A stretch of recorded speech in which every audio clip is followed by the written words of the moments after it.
Right, there we go. All good. We got levels. How do we do it with the lag? Oh, my preview's a bit behind. I might need to refresh that. There we go. Right. Oh, bloody nightmare that was. Graphics drivers and whatnot. Hey, LP, how you doing? I will hydrate and then I will check the redeems. Thank you. Dankeschön. Yes, the redeems. That is my bad. You are right.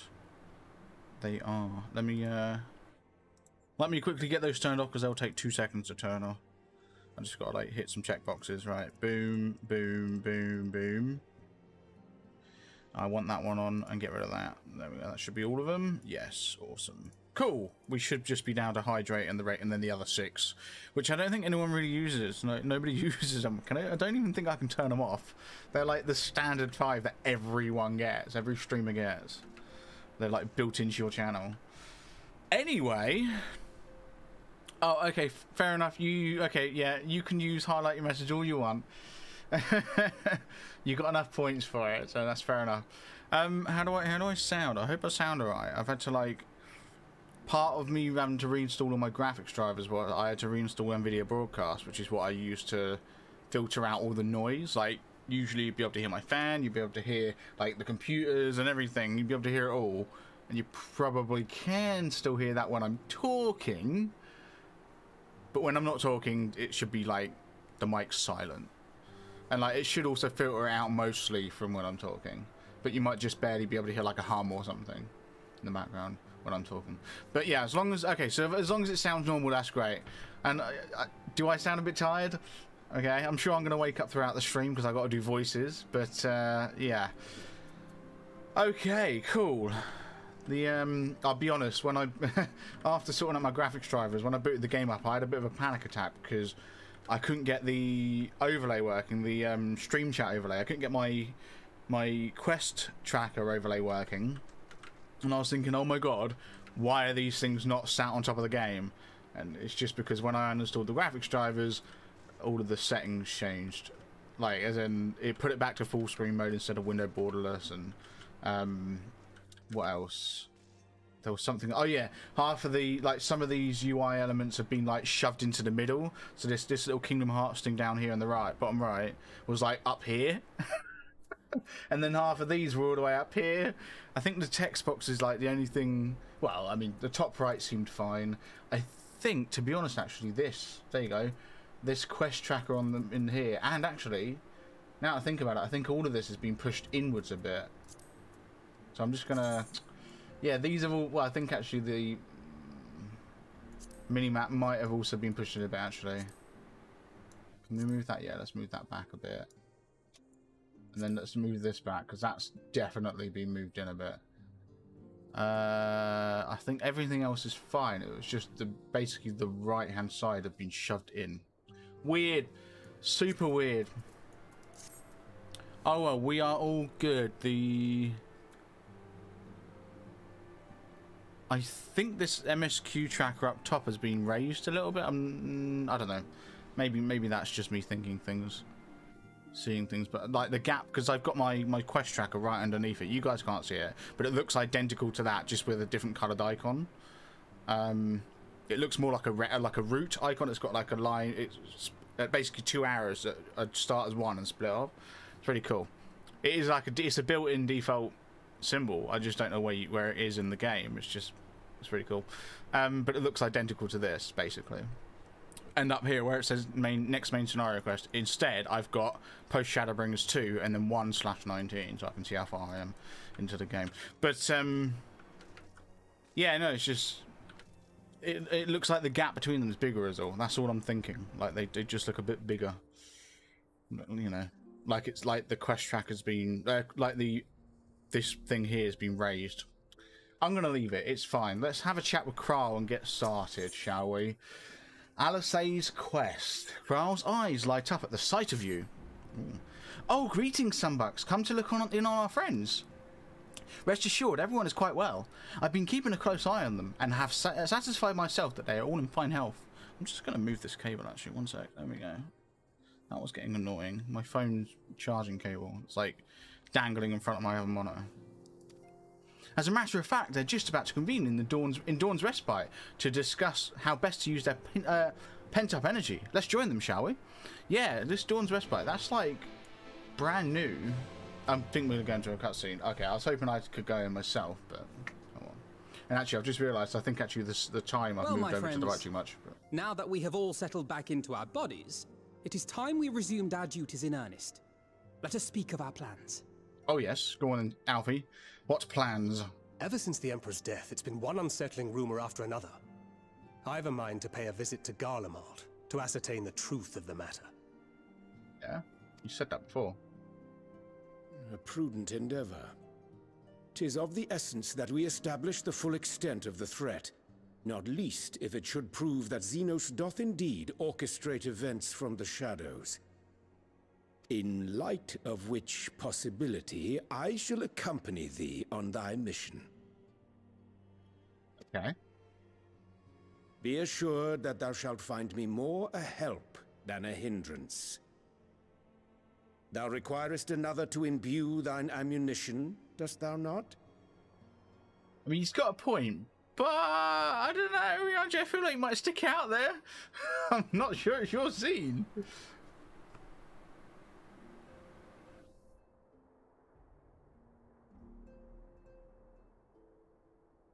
I did actually learn earlier today Assuming that's settled, there's something I've been meaning to look into as well. I did learn earlier today the origin of the term gunblade. It turns out it wasn't originally an actual gun blade. Originally, gunblades were just the blades used by the gun soldiers, like Gunn. That were some ancient, like they were around years ago. It's from a different game, basically. I can't remember what game it's from. But it's from a different Final Fantasy game. Like, it's like some historic thing, some lore from a different game. And originally, gun blades weren't shooty blades. They weren't rooty-tooty blades, rooty-tooty shoot blades. They were just blades wielded by the gun soldiers. And then at some point that evolved to them then firing Aether-infused ammunition, which then became the gun blades we know today, which are the the revolver bullet chamber with a massive blade coming out of it, basically. Yeah, it's interesting. I thought it was really interesting. Who's this? Oh! Welcome back, everyone. Long time no see. Lise! Yeah, it's been years since these guys saw Lise.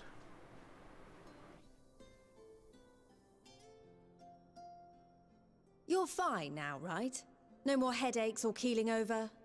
To be fair, when this game came out, like at this point in the story, like when this patch came out, it would have also been years for the players. So, yeah. That's right.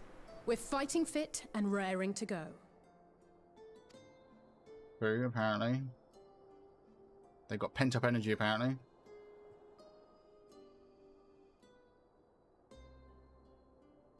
The famous Lise Hext, former scion and hero of the Alamegan resistance. Yes, Graha.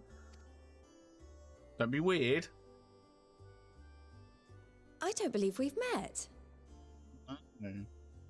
But yeah, LP, how you doing today? How are things? Really? It's so easy to assume that all Archons are acquainted. But then I suppose your fields of expertise are rather different. Grahat here, at your service.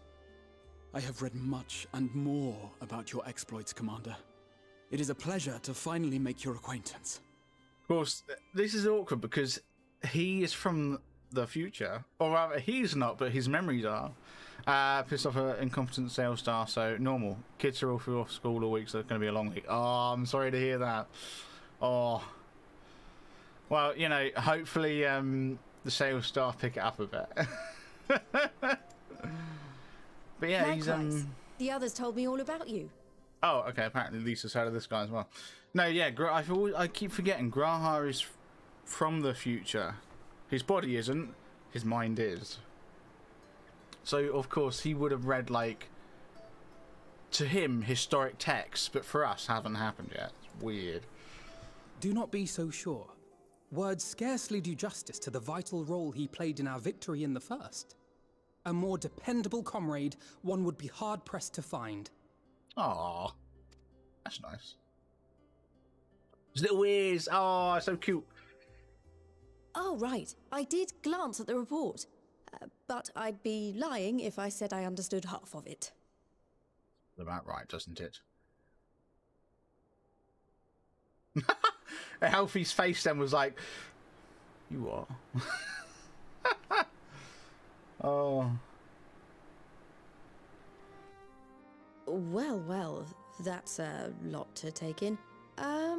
Just to be clear, this means we're not heading for another calamity, does it? That would be correct. Well done. Shorn of their unsundered master's leadership, what Ascians remain shall struggle to see their plans to fruition. And yes. though I would ever advise caution, I believe we may rest easy for a time. Although we've got that guy, haven't we? The one who's all like fancy and likes to, you know, point everywhere. It's like, oh, you know, that guy. He, I think he was probably a red Ascian. Like as in he had the red. He would have had a red physical mask. We know he's inhabiting the body of the guy who worshipped Xenos. Asahi, that guy. That's the one. And I am 99% sure he's gonna kick off the events of Endwalker. But we'll see. We will see. So he's probably the most powerful at the minute. Yes. Of course, he is not an unsundered, though. Even so, I don't know what to make of this business about Hydaelyn and Zodiac being primals. Yeah, that was big news when we found that out. A difficult truth to bear, yes. But at last we understand the nature of our adversary. And if there are no further calamities, neither will there be rejoinings, meaning Zodiac will never regain his full strength. See, like, this is like... Since we've seen some of the like cutscenes over this expansion, I've been thinking more and more about how the fact that they're primals, but obviously they are so much more powerful than other primals. Like, you don't hear Ifrit calling out to people. He can temper them or whatever it's called, where they become one of his like thralls, you know, and he can control them.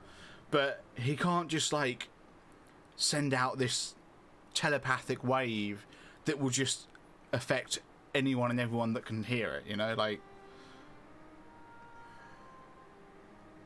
there's obviously something more to this. They're not just primals, not at least not the primals we're aware of, like, yeah. Even so, as the oldest and mightiest of primals, he remains a force to be feared.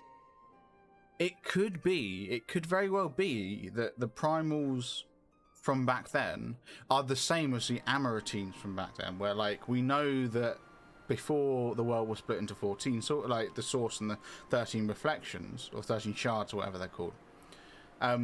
We know that back then everyone had Aether powers and they were really strong. Like the powers we have in terms of the Aether is nothing compared to what they had, kind of thing. And so maybe the primals from back then were much more powerful than what we know today. So the Ifrit and Titan Garuda, they're like ants essentially compared to Hydaelyn and Zodiac in terms of like their power. Though his is a power born of the desire for salvation, we have seen the havoc it may wreak. And it falls to us to ensure that it is never again brought to bear upon this star. I'm also, since we've been in the Raktika Greatwood, I'm also pretty determined that it's not as simple as Zodiac's evil, Hydaelyn's good. I think there is more to it than that. And I think that's been alluded to. I think that is something that that players at this point would be aware of. I don't think that's anything shocking or, you know. But tell us, Lys, to what do we owe the pleasure of your visit? Actually, yeah, Lys, what are you doing here? What do you mean? Isn't seeing my long-lost comrades reason enough? All right, there was one other matter. Oh. I have a message from the Alliance. And before you ask, yes, it's about the Empire. Right, go on then. Shoot. So, after Emperor Varys' assassination, it seems his cousin Nerva made a bid for the throne. Nerva. Ooh. The trouble is, he wasn't the only one with designs on it, and it didn't take long for a civil war to break out. And it's not just in the provinces. Early reports say huge swathes of the Imperial capital have been reduced to rubble. Kind of good news for us, because it means now they're going to be focused on civil war over us. That could be good for us. The Alliance will soon convene in Alamigo to decide on a course of action, and we were hoping you'd come along. What, as in, like, do we get involved? I think not. Do we get involved? I don't think we should. As it happens, Urianger and I were just this moment planning a little trip to Garlemald. And we should be grateful for any advice the Alliance can provide on how best to make the most of our visit. See, I think that's a good idea. We should still have Thancred and... Sure, okay, Urianger pop into Garlemald just to get caught up in the situation. It's always good to have some eyes on the battlefield, but I don't think we should get too involved in this civil war. I think we should leave it. You know, Endwalk will end itself. Why don't you go on without me? There's something I need to look into. Oh, well, that'll be why this quest is called Alice's Quest. Oh, forgive me. You were just telling us. What is it, if I may ask? I want to find a way to cure the Tempered. Oh, yes! That's right. When we're in Amarang, she theoried, like she had a theory about how we could cure the Tempered based on the way that they were going to cure those afflicted with the light, you know, the Sin Eaters, like, affliction. Yes. Of course. You think it may be possible to adapt the treatment you use to help those corrupted by the Sin Eaters? That's what I just said, Alfie, yeah. He just said it a bit more, a bit simpler. A cure for tempering? Yeah. But that would change everything. Alizé, consider yourself uninvited. Go and find us this cure. Oh. I'll do my best. Yes, I'll come with. You might join me. Yes. Don't worry if not, though. I won't hold it against you if you'd rather attend a stuffy meeting. No, I'm coming with you. Of course I am. I like stuffy meetings. Rest assured, there'll be many, many more. Go on, lend Alizé a hand. I don't really have much choice, do I? Yeah, go on then. Of course we'll help. I'll come too. If you don't mind, that is. All right, calm down, bud. You look a bit tense. You can come. Oh, please tell me I can give a reply. It's like, no. Yeah, everyone's like... Mind? I'm sure they would be glad of your company. Pray, enjoy your time together with your hero. Yes, there we go. No. That's not... I mean, I simply thought my knowledge might be of some use. Bless, she's picking on him. This is going to be beautiful. Oh, please tell me you'll pick on Graha. That's going to be so great. We shall be on our way then. Godspeed. That might be my new favourite thing. Picking on Graha. His reactions are priceless. Oh. Right, I am going to move the server time because it is a little bit... Yeah, I'm going to tell you what, screw it. I'm going to move it all. I'm going to shuffle some things to the right.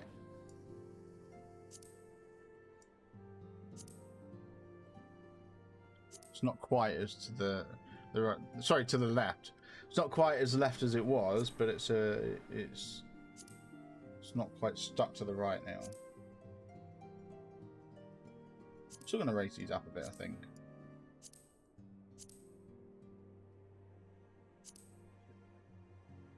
A bit more space between some of these things.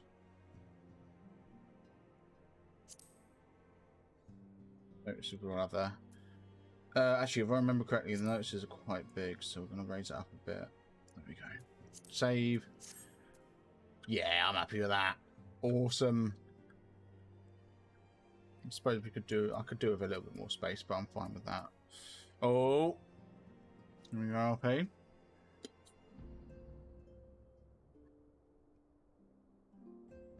Oh Jesus, got a bit of acid reflux then. Something coming up in my throat. Jesus, that was weird. Anyway, Alice. Straight into another cutscene apparently. This one won't be voiced though. When I set out to save Halric, I think Garbu was always at the back of my mind, and having proved that the light corrupted are not lost, I am convinced that the same must be true of the tempered.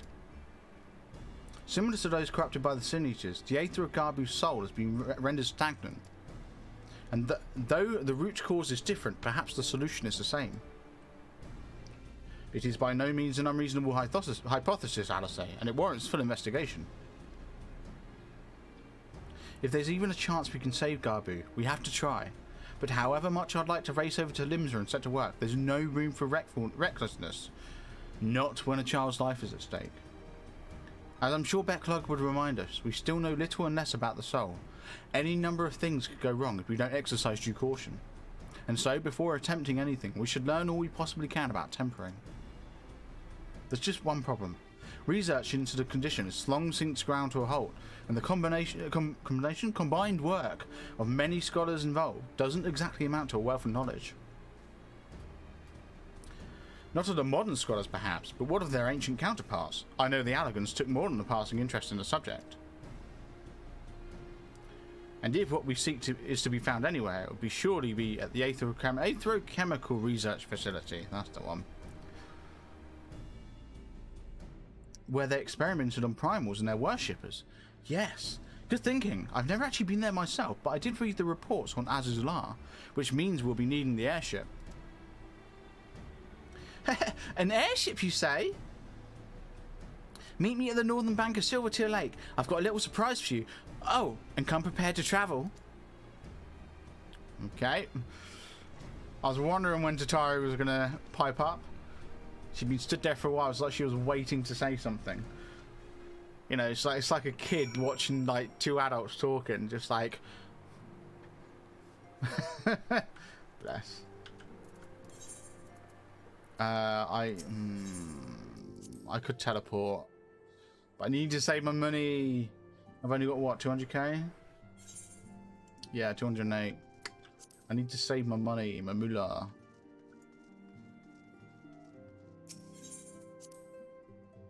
I mean, I don't. I think I've got, what, 1 million in the bank on a retainer, but still, I'd like to save my money. We're going to use this Rose Lantern, I think, today. Big bird, though. I'm not being funny, but that does not look comfortable at all. Yeah, that does not look comfortable to ride. Jesus. Okay, so we got an airship. Noise. Is it our airship? Who's that real in there? I'm sure we're gonna find out in a sec. Tataru looks pleased with herself.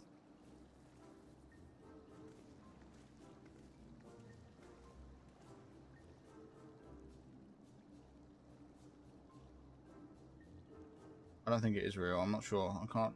It's a bit hard to tell from here.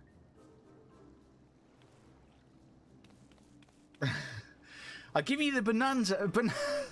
I give you the Bonanza, the Scion's very own airship. I built her as a company project with help from our friends at the Rolling Stones, and named her for luck and prosperity.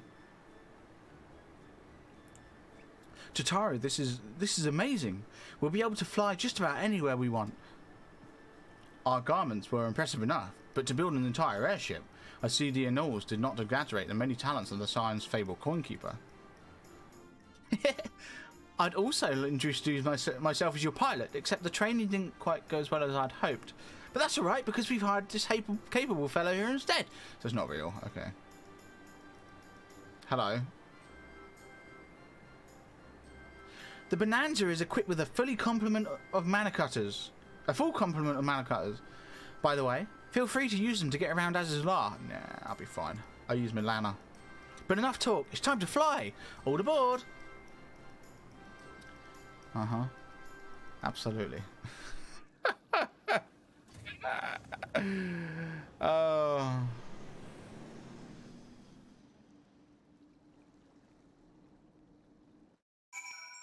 Are we in Azizlar? Oh, we are. Well, that was quick. Alright. Honestly, Sid would be jealous of the way that airship flies. Tataria has outdone herself. Anyway, here we are on Azizlar, and Alphino's report did not do the scale of this place justice. Wait, Alice has never been here before? I know she said she hasn't been to the Aether Chemical Research Facility. She's never been to Azizlar before? Really? I genuinely have no idea where the Aether Chemical... There it is. It's the big ship. That's where that's the Void Ark, is it not? I think that's where the Void Ark dungeon is. No, raid rather, but no, I don't think it is actually. Oh, it must be. Not sure, really not sure. I just got out of VR. I've been playing Skyrim VR since like midnight last night. Jesus, what time is it right now? I don't know what time it is for you. Are you like what, 6 hours behind?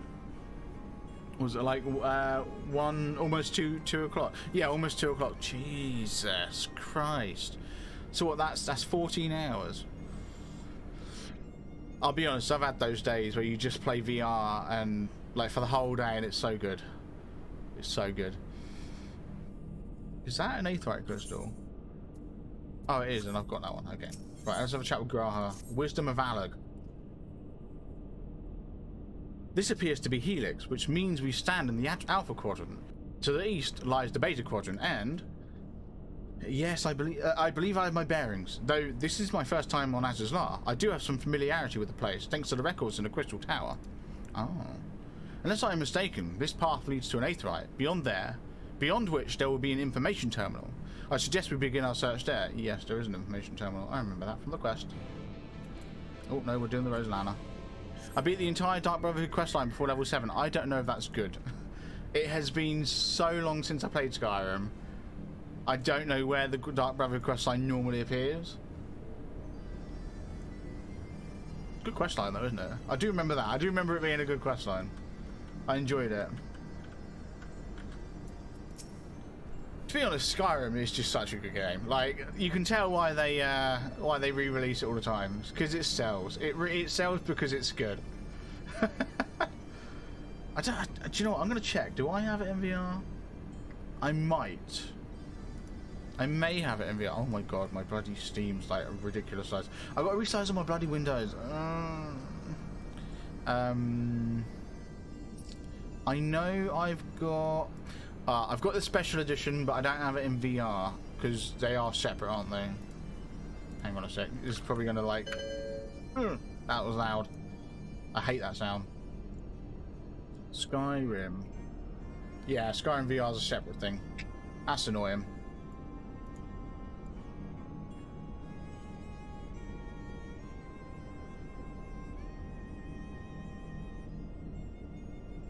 I wonder if it's.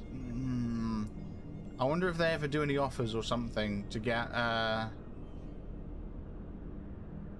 the VR version on top of special edition.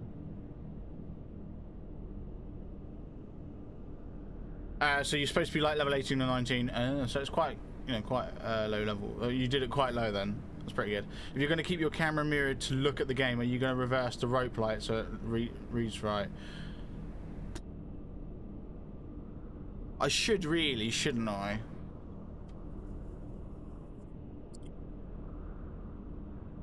I'll think about it. I will think about it. Probably I should. It's just it's going to be effort trying to like pull it down and redoing it. So they do Christmas sales less than a year though. Yeah, yeah.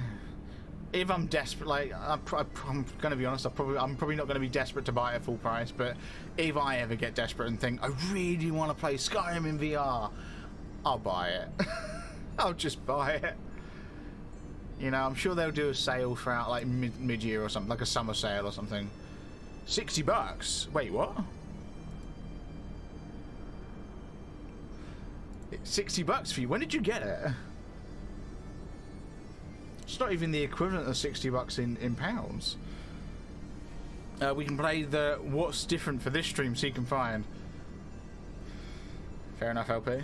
No, it's £40, which is like the equivalent of what, like I don't actually know off the top of my head. It's $55 over here. 55 US dollars, or 54.58. Oh, okay, fair enough. Yeah, I was gonna say because usually the prices have been converted close, like as close as sort of thing. I was gonna say like you probably, I mean, you may have paid 60 when it was 60. It's probably gone down 5 like since, you know. So anyway, Graha's talking to us, and here is the terminal. A moment while I search the archives for references to tempering. Right. I bought it a year ago. Yeah, it probably was 60 then when it came out. Or rather, when you got it, like it was probably 60. So that makes sense. Ah, there we are.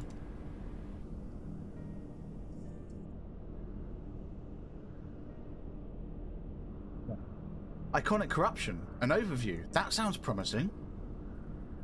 Indeed. Let us see what this report has to say.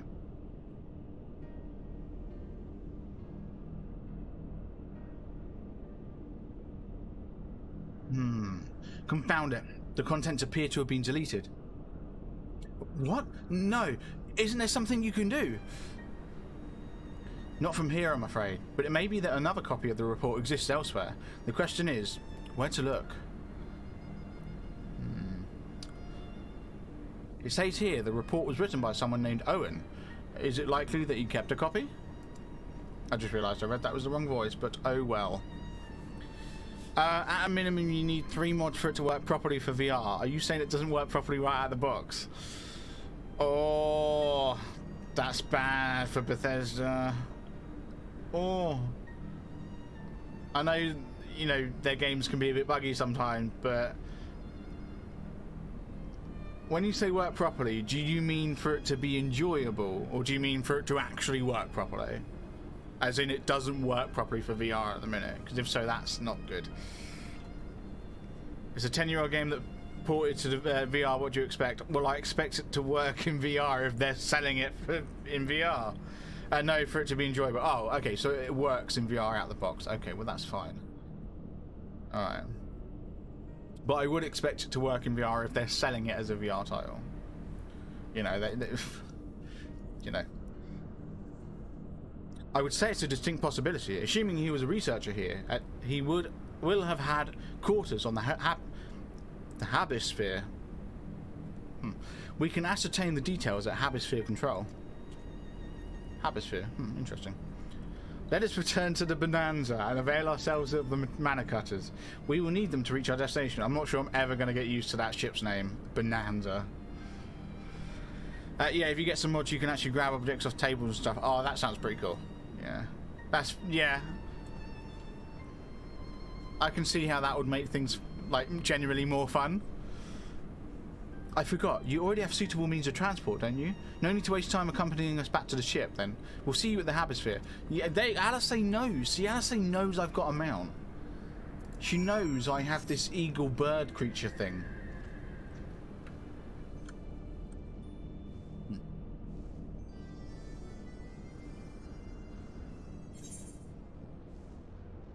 Where am I going?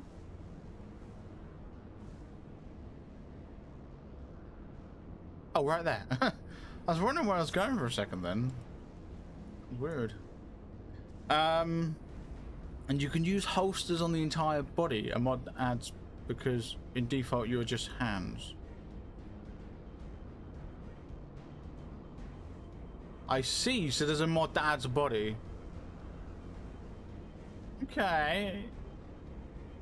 I'm guessing the body isn't like physical though, as in like you can go, your hands can go through the body. It's not like a bonework situation, is it?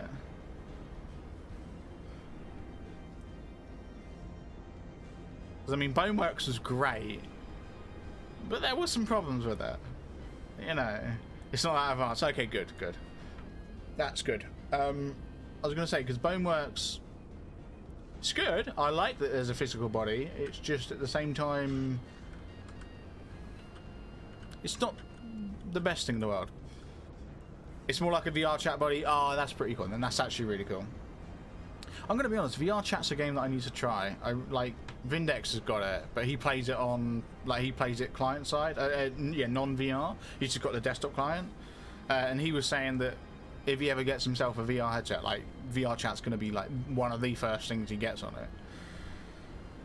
And I've been meaning to check it out for, like, 2 or 3 years now. I just, you know, I haven't. So...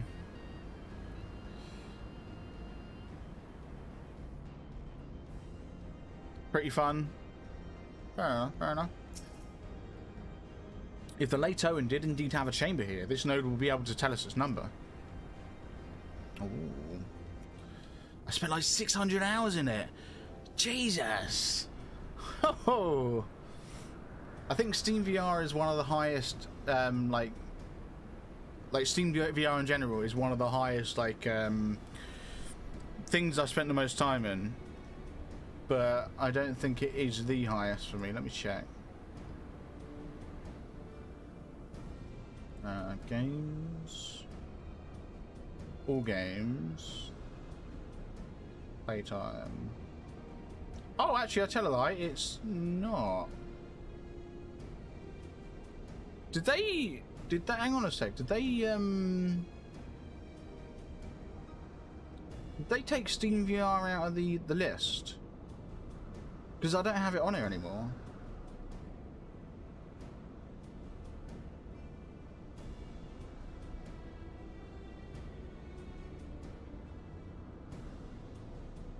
Because I know it used to like double count, didn't it? As in, like, if you were playing a VR game, it would count for both Steam VR and the game. But I don't even have it in my list anymore, which is weird. Like, I've gone past several VR games and I have not come across Steam VR yet.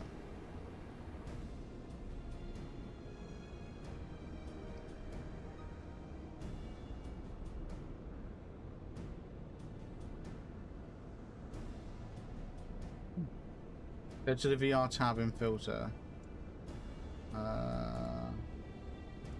Where do you... So, hang on. So, where do you look? Because I mean, I don't just want to click on Steam VR and see the time. I actually want to see it, like, compared to all my other games.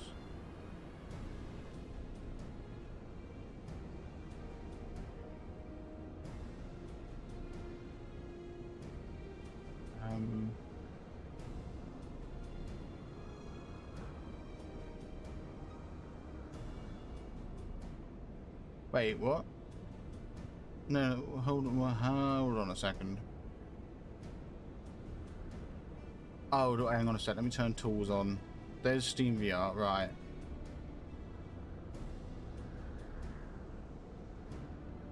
I have no idea what you're talking about. So if you're on Steam, if you go to your profile and then you go to your games, Steam VR no longer appears in the list, which is weird. Or at least it doesn't for me. Which is really odd. Anyway, I clicked in my library, I went to Steam VR and it's 900 hours.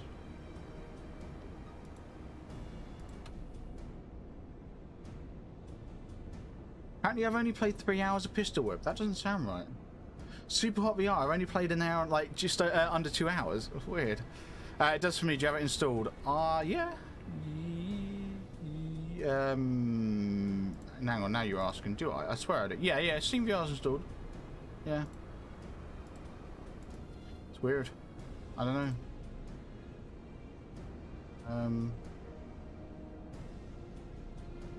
I don't know. It is very odd.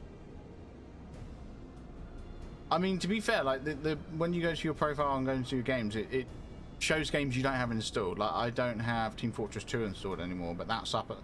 That's like apparently it's like my 15th most played game or something at 39 hours. Sure, I haven't played it in like 5 years. Team Fortress. I don't. It's not even in my list.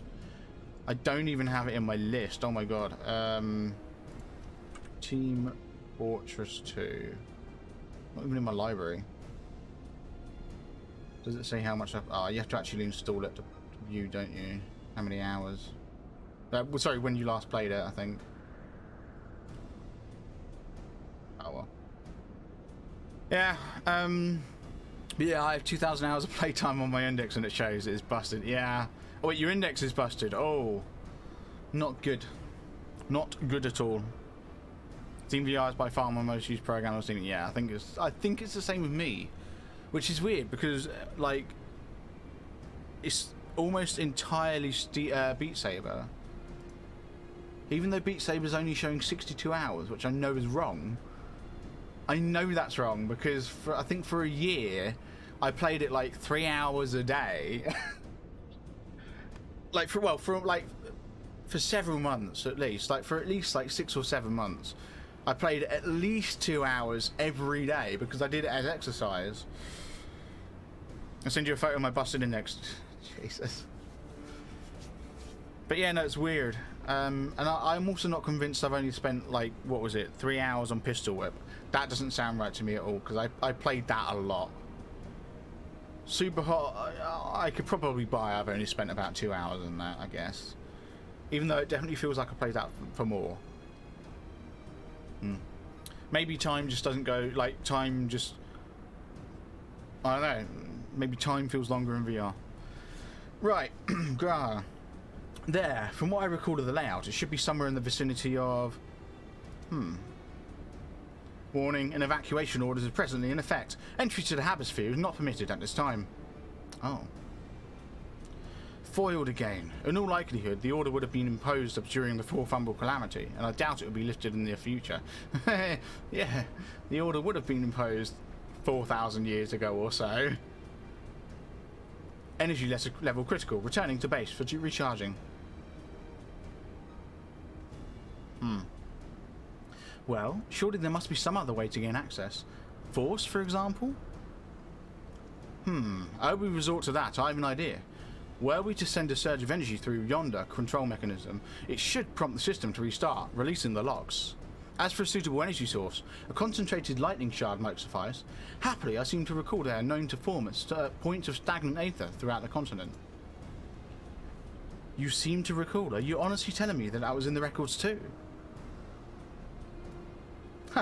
I am. A report sent to the capital mentioned that lightning aspected aether was prone to pooling on the continent, resulting in surges that interfered with equipment. I love how he's talking as if we need to go find one. I have lightning shards. It's just, Jesus. Look at how broken the thing is. It still works though. Yeah, I've got to see this. This is like gonna be great.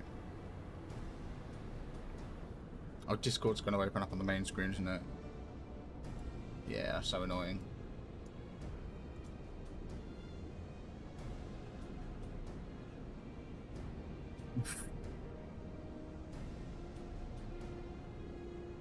Jesus. I'm not sure what the issue is with the third picture. Is that just that the plastic is around the lens is like broken or something? I'm not sure what the what's quite broken with that one. But the other two, yeah, Jesus. The lens is delaminating. Oh, okay.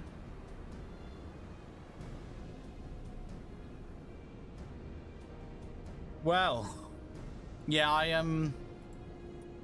had heard about people having issues with their index after like several thousand hours. Steam apparently though should offer support for that, or so they say. There we go. Right. So I don't know, like if you've had it too long, or but apparently they do offer support for headsets and for pieces that are breaking. Yeah, I'm in the process of getting it replaced. There we go. Okay, yeah. I was going to say, because I watch well, I don't really watch them all that often, but there's a YouTube channel that I have watched that does VR stuff, and they review a lot of headsets and whatnot, and they apparently like abused their VR headset, like their Index, and they were saying that, you know, thankfully Steam VR are willing to replace it if it breaks. So yeah, oops, a Steam VR, Valve are willing to replace it. But yeah, there you go, still in your warranty. I don't think I am anymore, but then I don't use mine as much as you use yours, so mine isn't that bad. Anyway, I'm going to talk Gratia, right? A minor detail, I grant you, but my role as caretaker of the Crystal Tower, there was no such thing as too much Allagan knowledge. Besides, my studies helped me to feel connected to the source, to home. I must have explored this facility 1,000 times in my mind, but to finally stand here with you two of you, 'tis more exhilarating than I can well express. Now then, the lightning shard. If I may, I suggest we split up and search the Beta Quadrant. Oh, but beware of sprites. They are wont to manifest where the Aether is stagnant. Now you're just showing off, which makes me think we should make a contest of this. The first to return here with the shard wins. What do you say? She likes the contests.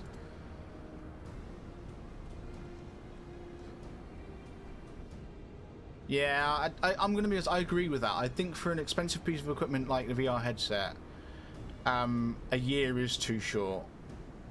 I would agree. However, having said that, they might be basing that warranty off of VR enthusiasts who go through their headsets and equipment like rapid fire. You know, like you can bet your bottom dollar that the majority of like really like hardcore VR enthusiasts probably go through like 3 or 4, maybe even 5 headsets a year. I wouldn't be surprised if that's the case. But you know, obviously Valve, they can't be replacing headsets every few months. I mean, they probably do with these guys, but what I'm getting at is a year is probably their cut-off point because of that. So warranty are based off the expected average lifespan of a device. Exactly, average lifetime. And casual gamers don't get VR. So that's what I'm saying, like, as in, like, I think a lot of the VR players are those who would use their VR constantly, and so because of that, they get replaced quicker, and so the warranty's shorter. I think that's how I'd imagine it is, because that's just it. Like, casual players don't get VR, not really. I know it's starting to become a bit more mainstream, but VR is definitely not actually mainstream, not yet. It's getting there, not yet. Almost. We're getting there. Close, but anyway. Right. Very well. It would be my honour to come third. Oh, Graha, I feel like you might be coming second, bud. I'm 100% enthusiastic. Yes, I know you are. Oh, I will admit I'm not. Like, I love it. I do enjoy VR, but I don't play it enough to be considered an enthusiast. I think I was... when I very first got my first Vive, that thing I did play for hours and hours and hours, each day, every day. And like I said, you know, when I first got Beat Saber, I played that for months, like loads of months, at least half a year, at least. I played it like 3 hours a day. Maybe not every day, because sure there might have been some days where I was busy, but like, you know, 6 out of 7 days a week kind of thing, you know? Is it under here? Am I going? Yeah, here we go. But I'll be honest, like these days, not so much. I've worn out 2 headsets now. Yeah. I think, to be honest, combined, I've probably worn out 1. Maybe. I'm probably like, I would say combined between the wear that was on my Vive and the limited wear, like very minimal amount of wear that's on my Index at the minute. Yeah, I think at the minute, the majority of like the wear for my Index is on the controllers. Yeah.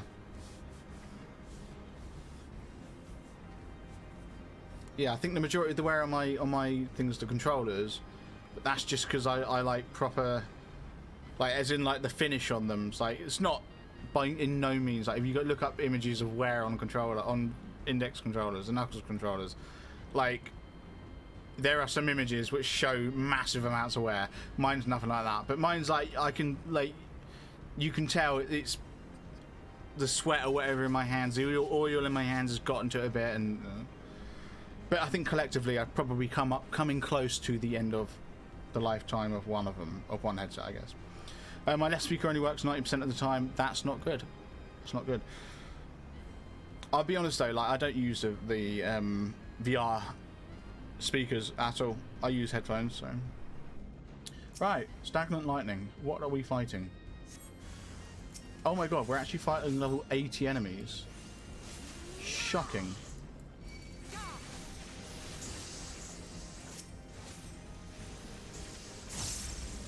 Bruh, the speakers on the end are so good. I know. I have used them before. As it was, as in I've tested them.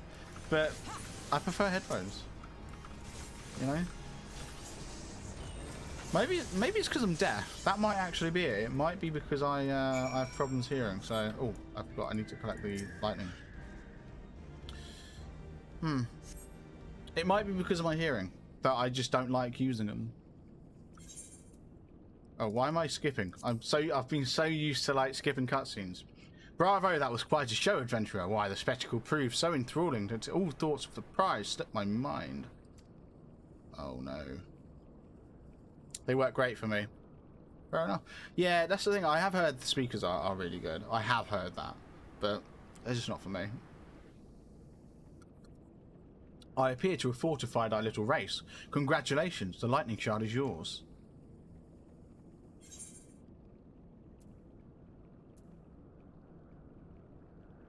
What? No dramatic entrance? You've changed? Who is it? Interesting. No, it's Gratia. Okay. You remember that. In my defense, I was caught up in the moment. It isn't every day you meet an honest-to-God's hero, after all. I was going to say, I thought I recognized the scenario, the situation.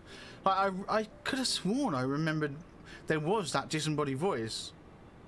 So yeah, it must have been... Well, the contest continues, so you'd better hurry back. Ah, but one last thing.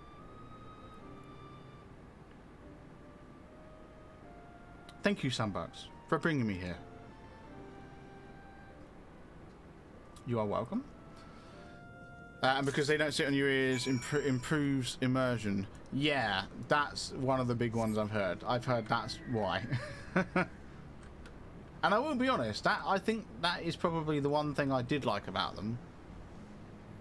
Like, not that I didn't like them, but I think that, you know, one of the things that I did like about them more than anything else was the fact that they don't touch your ears.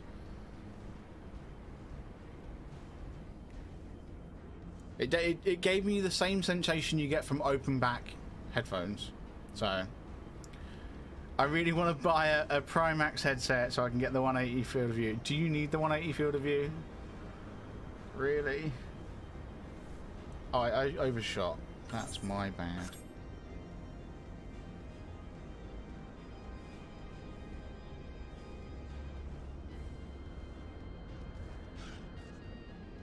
Yo, that's a sick horse. I don't know which one it was. I didn't actually pay too much attention to the horse itself. I saw the effect and thought, oh, that looks like a primal horse. It appears Alistair had no luck, so victory is yours. Congratulations. Now then, may I have the shard? Yeah, go on then, here's the shard. It looks like victory's yours now. No, I'll be honest, yeah, I can imagine a higher field of view would be nice. I just don't know, would 180 be needed? Like, really? I don't have any money though, so it's not going to happen anytime soon. How much are they? Like, I have no interest in buying one. I'm just curious as to how much they are. Ah, what is it that makes you so much better at finding things? What do you have that I don't? Well, I'll say it's called skill. That is a question I too have asked myself on numerous occasions. I suspect we could both learn a great deal from Sunbucks, and not only about the secrets of adventuring, but come, we should attend to our mission. Oh, 600, really?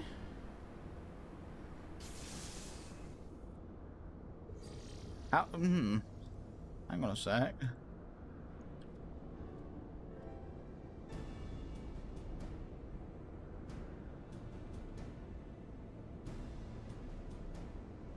I don't. Hang on a second.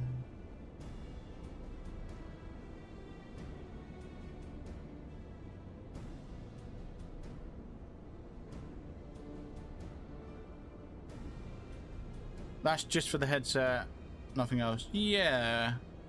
That's not much more expensive than the Index though, is it?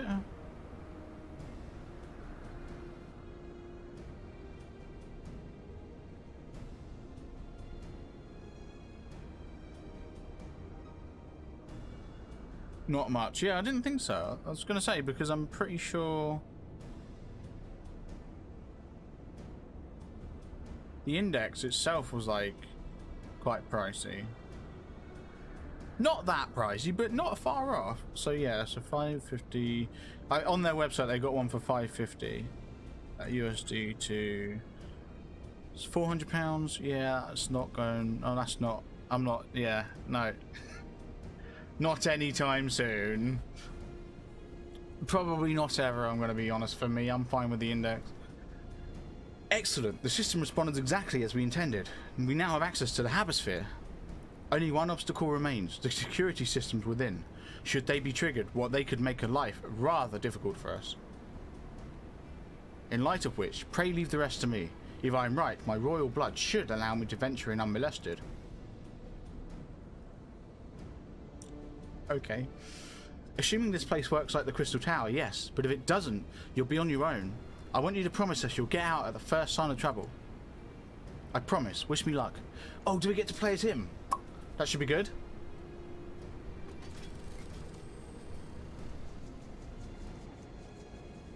I hope we do.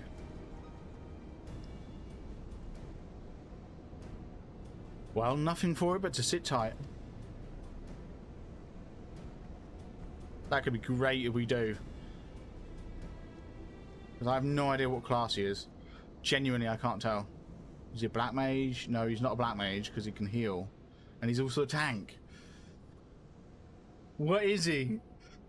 The one I want would be 879 and there's 200-degree field of view. That's a lot. I'm sure this Owen fellow is a very learned, but icon corruption, an overview. Sounds like a studium thesis. We all had to write one.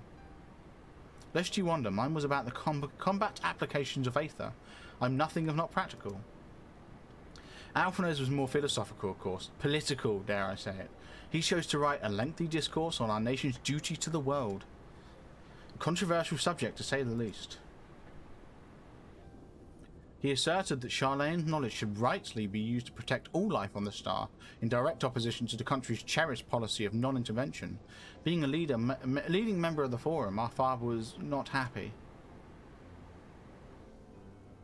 At the time, of course, Alphonse was utterly convinced of his views and would cheerfully argue to the death with anyone who saw things differently, by which I mean the rows were long. To be fair to him, though, he's since learned to be a little more open-minded, but deep down, he still holds fast to that one belief, and I admire him for it. Yeah, I'm looking forward to Endwalker, where we get to meet their dad. It's going to be great. Actually getting to go to Charlayan and just see things over there. I'm really looking forward to going to the Charlayan capital. Oh, it looks like it's going to replace Limsa as like the main hub for everyone. Which is going to be, well, I don't think it will. I don't think it will replace Limsa, but just because of how far along it is into the game. Like, Limsa is literally, from level 1, you can go there. Well, unless you don't start there, in which case it's like level 17. But whereas Charlayan, it's like 80 plus. Anyway, I should have liked to have met the young Alphonse. For what it's worth, my thesis concerned the Allegan civilizations as depicted in folklore. Oh, you're back. I didn't know you attended the studium. I didn't. A thesis required to earn my Archon's mark. My peers at the Students of Baldessium convinced me to write one, and with the promise of unfettered access to forbidden tomes. Though I considered it no more than a means to an end at the time, I will admit it was gratifying to have my efforts acknowledged.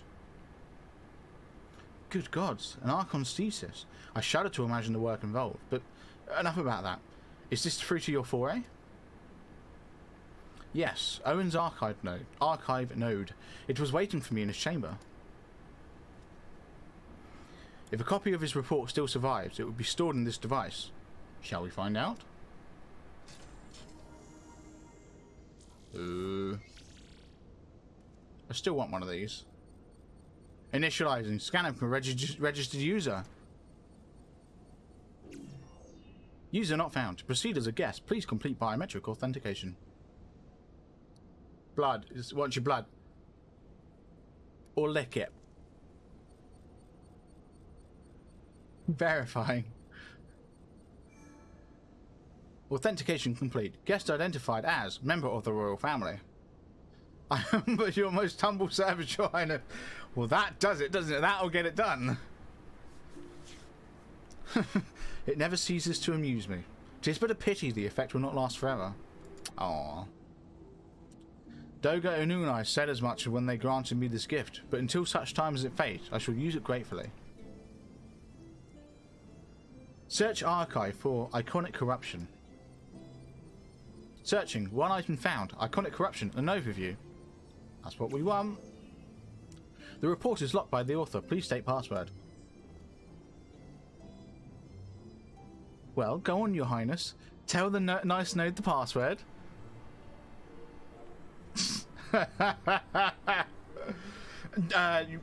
Right. Let's see.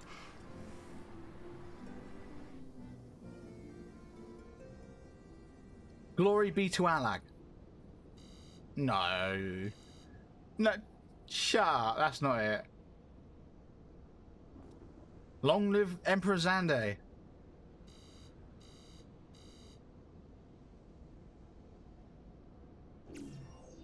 Password incorrect. Please try again. Found it. Now. Passwords are invariably short and simple. For instance...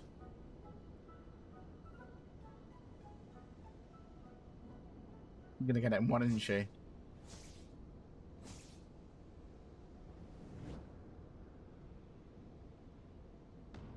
Password.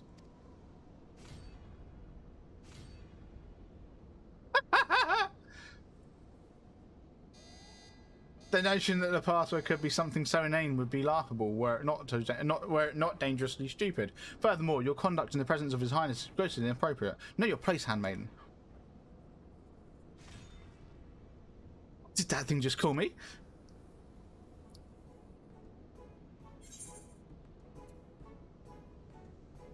Wild Rose. Could it be? Password incorrect. Again, be warned that any further inappropriate behaviour in the presence of His Highness will not be tolerated. Alright, that's it. I say we dismantle it and manually extract what we need. Now, let's not be too hasty. A single misstep and we risk losing the report altogether. I believe this may be a task for Sid and his colleagues. If anyone can coax Messina into cooperating, it's them. I'm gonna be honest, Wild Rose is a bit of a weak guess. That's the Archons, that's not the Allagans. Come, let us bear the node back to the Rolling Stones. Yeah, okay. I'll let you roll it there. I'll let you roll it like a stone. Terrible. But yeah, okay, on to the third quest, Reviving the Legacy.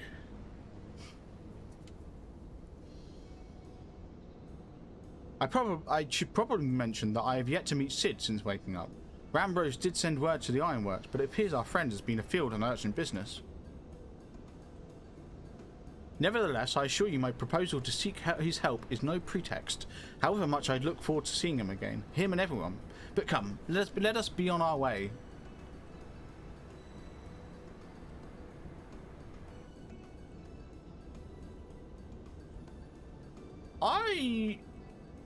No, okay, no, yeah, I was gonna, yeah, don't worry. I was gonna say, like, he's talking as if he's seen Sid before. As in, like, before he went to the world of the first.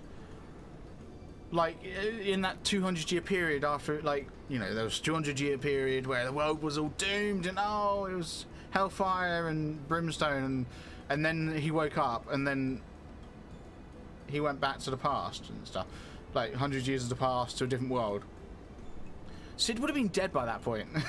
There's no way he saw Cid when he woke up, because Cid was alive 200 years before, and I know that Cid wasn't there because he even mentioned that Cid started working towards opening the Crystal Tower so that Graha could wake up 200 years in the future, but Cid died before he could complete it.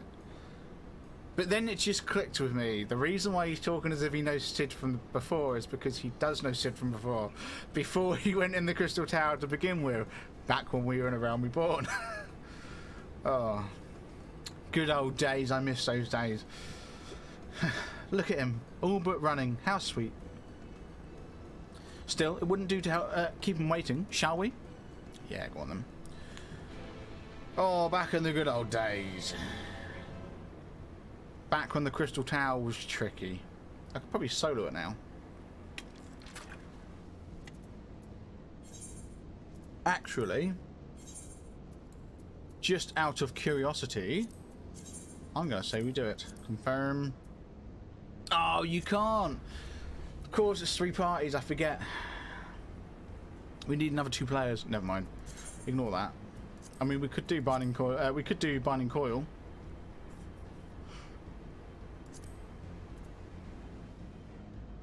Yeah. All the way up to turn 9 in total. Like, so turn 1 to 5 and then 1 to 4. And I can't seem to seem to complete turn 4. Sucks, but oh well. What else is there? I've done all of these. I think I've submitted times for all of these. I'm happy with that. Tell you what, just because I fancy doing it. No, not that one. Wrong one. Just because I fancy it, let's do... Not you. That one. Just chuck an extreme fight in here, mid-quest, why not?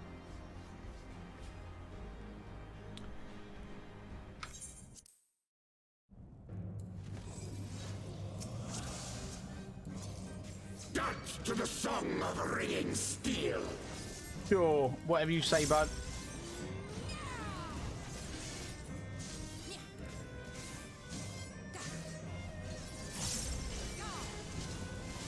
Oh, shoot. Well, that's just kind of screwed things up a bit. I went and bloody moved. I went and got in the way of his attack.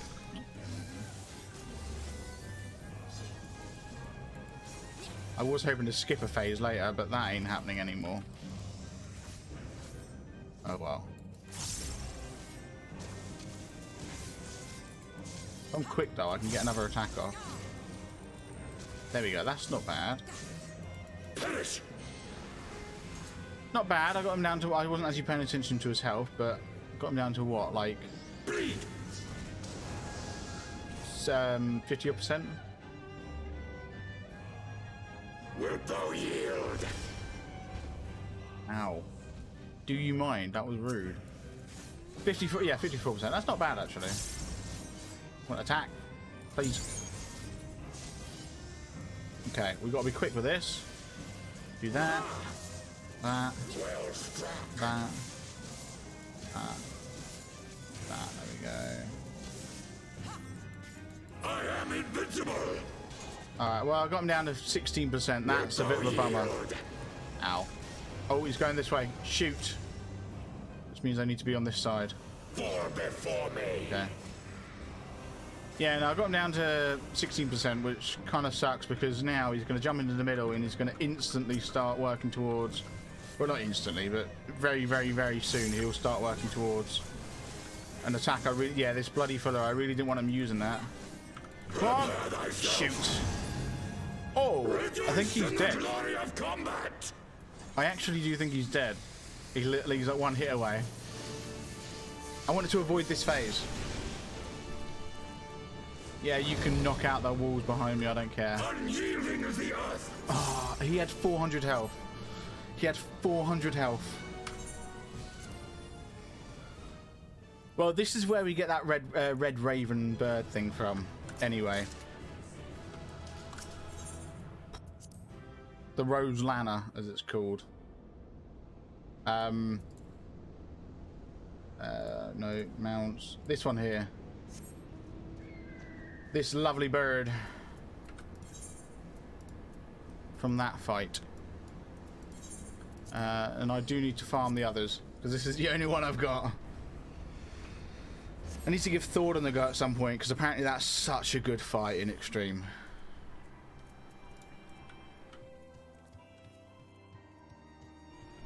Here we go. Let's have a chat with Grahart here. We're doing pretty good. Hour and 20 in, and we're coming up with, this is what, a third quest? We're doing alright.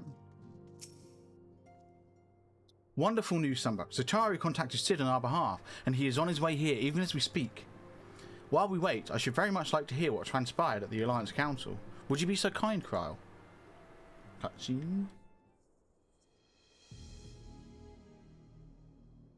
As you know, the meeting was convened to discuss how best to respond to the recent events in Garlemald.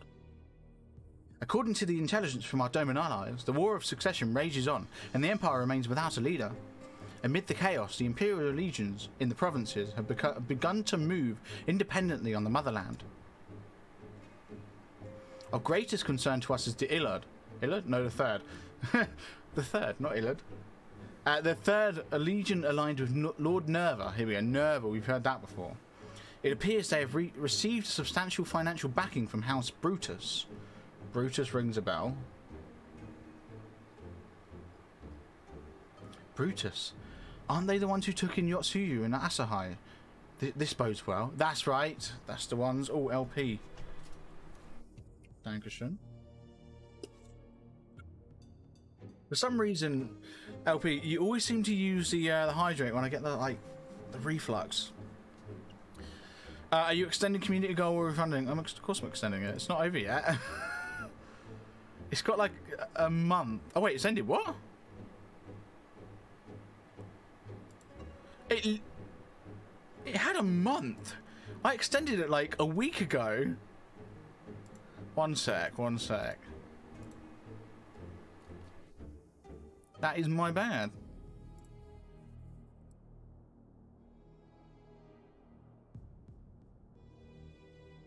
That's really odd. I promise it. I like extended it like a week ago because it had like 19 days left, and I extended it to 30 days. That's so weird. If it wasn't a week ago, it was definitely this month that I extended it. It was since the new year. That's the oddest thing in the world. Yes, Brutus, that's right. They took in Asahai and Yotsuyu. So, I promise I did. I extended it like, I'm pretty sure it was no more than like a week and a half ago. It was like a week ago, about a week ago. It's definitely this month. Xenos' movements, meanwhile, remain shrouded in mystery. We're hoping that Thancred and Urianger will be able to shed some light on his activities when they return. Until such time as they do, the Allied leaders feel it would be unwise to interfere in the conflict, and so thanks in part to the Imperial withdrawal from Gimlet, they have decided to turn their attention to the primal problem once more. Working with friendly factions among the beast tribes, they hope to reopen dialogue and explore new avenues for peace. Given the timing, I suspect they wish to put their respective houses in order ahead of a decisive clash with the Empire. Whatever their intent, this is not a problem easily solved. The Laminsons, in particular, struggle in their efforts, and Alphino and Estola have been called upon them to aid them. So long as we are dealing with the Tempered, I am afraid no amount of dialogue will avail us. But if we can develop a treatment for tempering, then anything is possible. Which is why we must succeed. And on that cheery note, why not make yourselves comfortable in Dawn's Respite? I'll show Sid in as soon as he arrives. Sure. Yeah, that Dawn's Respite, that literally, I'm pretty sure that became available only to go in when everyone returned. So literally at the end of the last patch. And I'm going to be honest, since then I spent half of my time in game in this room. Like literally I spent half of my time in game just jumping around the table and around this area. Oh, jumping between the beds. I don't know why, I just such a calming area. Anyway, let's go and sit here. Oh. Oh, speaking of jumping around, at some point I do intend on doing the jumping puzzle in Kugane, I think it is. That should be good fun. Sid, are you going to come and talk to us? Voice theme, please.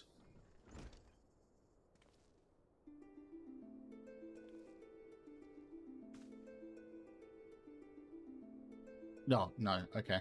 Sid! Oh god, what voice did I give Sid? It's been like 2 expansions since we saw Sid. Well, it was Stormblast, an expansion. Forgive us for not coming to see you sooner, my friend. As you may have heard, we've had our hands full. There was something like that. In our defense, you are up rather early. I was under the impression you'd be slumbering a while longer. 200 years longer, yeah. Oh, I would have been had you not fulfilled your promise. I still struggle with that idea. From where I stand, the secrets of traversing time and space seem exactly as unfathomable as they ever did. But if an alternate version of myself has already laid them bare, I dare say that frees me up to concentrate on other endeavours. Speaking of which, you wanted my help with something. What was it? Well. Oh, of course, we've got the patented pan-up fade to black. Explain the last half hour in 20 seconds. Well, a treatment for tempering. And for the next step, you need to find the password to this Allergan's report. Yes. Just so, with nary a clue to guide us, we could be here forever and still not guess correctly. And thus we turn to you. Well, I'd love to say that we could help you. So I will. Once suitably configured, a Magitech terminal should make short work of identifying the password. It's Hackerman. I knew I could rely on you. Now, anticipating it might be of use, I took the liberty of borrowing a tombstone from Rambros that contained an Allergan dictionary. Okay. Good thinking. I'll transfer the information to a terminal and set it to work right away.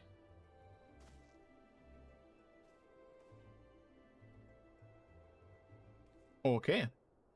Okie dokie.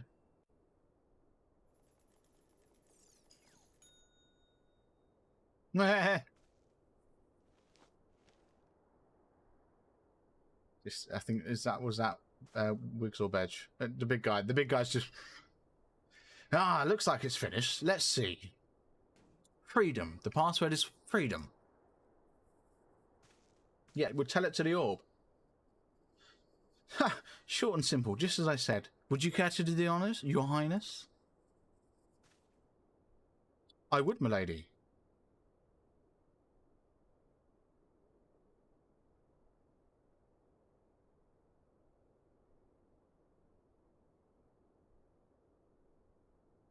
Node, open the report entitled Iconic Corruption Overview. An overview. Password, freedom. Password accepted. Opening report. Oh. This report seeks to provide an overview of the mechanism by which icons corrupt and bind men to their will.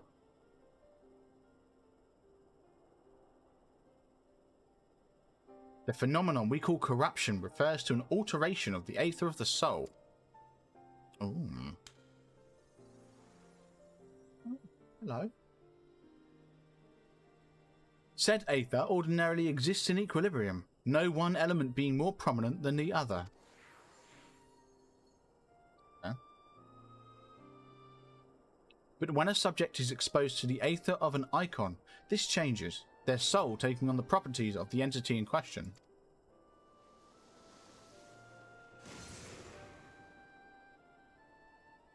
By way of an example, exposure to the Aether of the Fiend, Sephiroth, would cause the subject's Aether to be aligned with the element of Earth.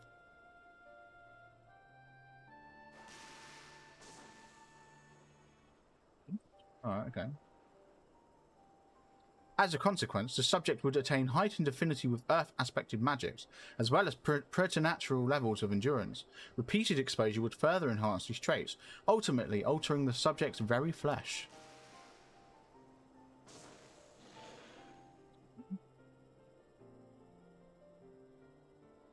The changes undergone by the subject are not solely attributable to the elemental alignment, however. Further testing has determined that the subject's soul becomes unbelievably charged or stagnant during the process. This stagnation of the soul has an effect of diluting the sense of self, rendering the subject vulnerable to the will of the icon, the thoughts of whom come to consume their entire existence. In this manner do the corrupted become worshippers of the icon, their prayers serving to further empower the entity. Okay, yeah, makes sense. Having discerned the mechanism of icon corruption, my colleagues and I set out to develop a material capable of shielding one from its effects, an endeavour in which we were successful, albeit at a great cost. In the course of testing, many of my assistants, good men and women all, fell victim to corruption, and in accordance with protocol, they were summarily put to death. I subsequently submitted a proposal to investigate potential cures for corruption, but it was rejected, deemed non-essential by Lord Aemon. Though I knew it would be fruitless, I protested the decision, and for my impertinence, I have been stripped of rank and title, and will shortly be expelled from this facility. In all likelihood, this report will be expunged from the archives. Nonetheless, I record it in the hope that one day someone will undertake to do that which I could not, and find a cure for the victims of the iconic corruption. End recording. Oh! That moment when you complete the work that's been left for like 4,000 years or something. That's cool. So not even the Allagans were able to find a cure, or rather, were not given the chance to do so. One cannot help but wonder what motivated Lord Aemon's decision. I reckon the Allagans were controlling the icons. They had control over them. We do know that they did use things like the Ultimate Weapon and Omega, which are... The Ultimate Weapon is an icon slaying device, and Omega is an icon fighting device, as in, you know, they're I think the Ultimate Weapon is better, it's stronger than primals, or icons as they called them, and Omega is just capable of fighting them. Like, again, it can overpower them, but it is capable of going toe to toe with an extreme, like, high level primal, like Shinryu. So we know the Allagans had means of defending themselves against primals, so they probably didn't feel the need to look too much into turning back the corruption, you know, just because they didn't really need to. It wasn't a high priority because they had the defenses in place. Anyway, more importantly, this confirms that stagnation of the soul is indeed the problem, and Angelo can remedy that. True, yet we were simply to reanimate a tempered soul. I fear it would do naught to diminish the individual's fanatical faith. Indeed, it may well intensify it. Yeah, the aspected Aether, yeah.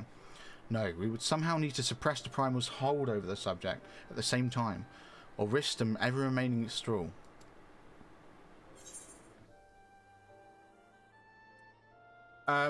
If anyone... yeah, let's say if we could only make them remember who they were. Yes. But of course, memory transference. The process has an effect of compartmentalizing memories, separating them into manageable bundles, if you will. Yes, of course, I forgot about that. By adapting the technique, it may be possible to achieve selective reanimation. That is, limit the effects to only achieve only those memories that existed prior to tempering. Ooh. Though thus restoring the sense of self, we could theoretically drown out the incitements of false faith which have come to dominate the individual stores. I see. The theory seems sound, and our experience treating the light corrupted would help us identify suitable memories for reanimation. But are you confident you can adapt memory transference as required? I seem to recall your attempts to do so while trying to bring us home culminated in literal bloodletting. She's not wrong. They did, you are right. Despite my best efforts, I could not recreate the mechanism, and I concede that the rather clumsy compromise I reached would not provide the basis for a cure. Then perhaps it's better that we consider another approach. This is where he goes, but your doubts are understandable, but this time I believe we have reason to be confident. You see, no such as this were built with the ability to stimulate magics, which leads me to believe that it may be capable of performing simulations of the transference technique. If so, we would be able to conduct years' worth of tests within the space of a few days. In theory, it would be no different from how we identified the password. But it'll take more calculating power. A lot more. I honestly can't say whether our equipment would be up to the task. Tell me, Sid, why do you suppose Owen locked his report behind a password? To keep it from prying eyes, of course. Why else?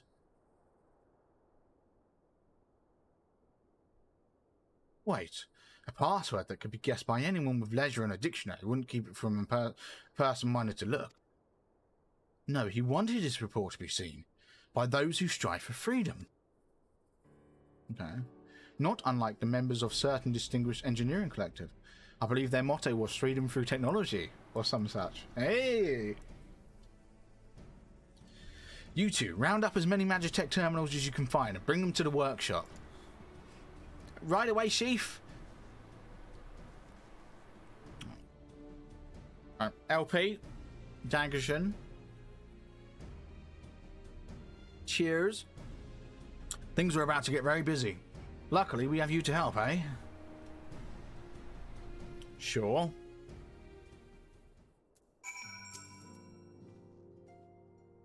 Right, while Grahit's here and I configure the terminals, I want the rest of you to procure supplies.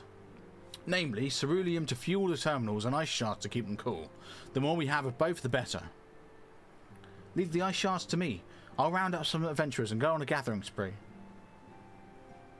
Leave the ceruleum to me, then. In that case, I'll trust Sunbucks and Alice with the ceruleum. Here's a promissory note to each of you. Okay.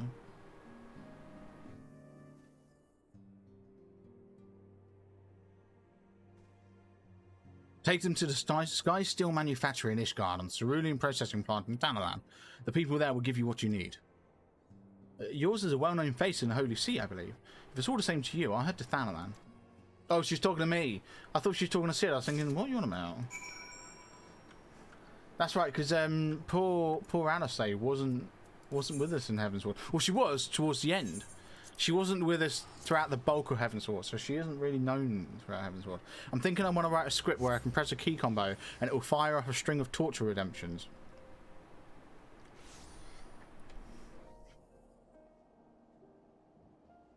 Ouch. Fair enough, fair enough.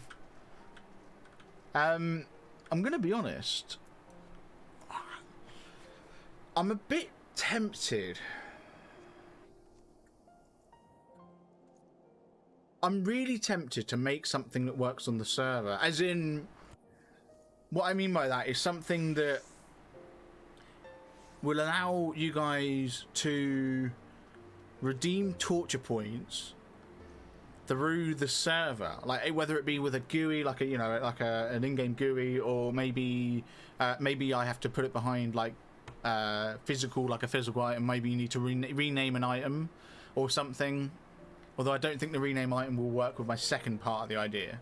But the second part of the idea being that you can create macros that would be under one button press that would chain these things, and you could essentially code the macros. I'd make it like friendly. I'd make it user friendly. You wouldn't have to know like Python or anything, but you could essentially code these macros. I guess in the same way that in a similar way to the way this game does macros. Like, you know, you'd have like a slash. Yes, like, there you go, like, yeah, maybe we'd do it through commands as well. I'm thinking maybe a GUI would be nicer, but we could do it through, like, it would support commands. But yeah, that's just it, like, you can create a macro that, and in the macro, like, box, you would type /redeem TNT, and then you'd hit enter to go onto new line, and then you'd do, like, /redeem creeper, new line, what you'd do is you'd do /redeem half hearts, /, enter /redeem TNT.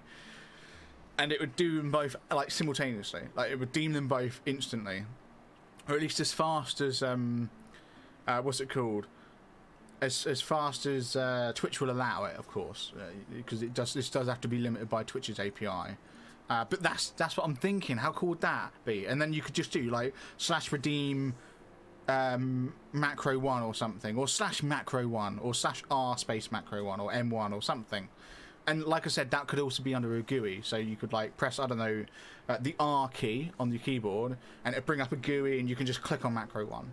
You know, you can give it a name, you can maybe pick an icon, I don't know, I'll maybe put in a set of standard icons, and maybe I can make it so that you can add your own, and you just have to put like a PNG file in the folder or something that becomes available. Something along those lines.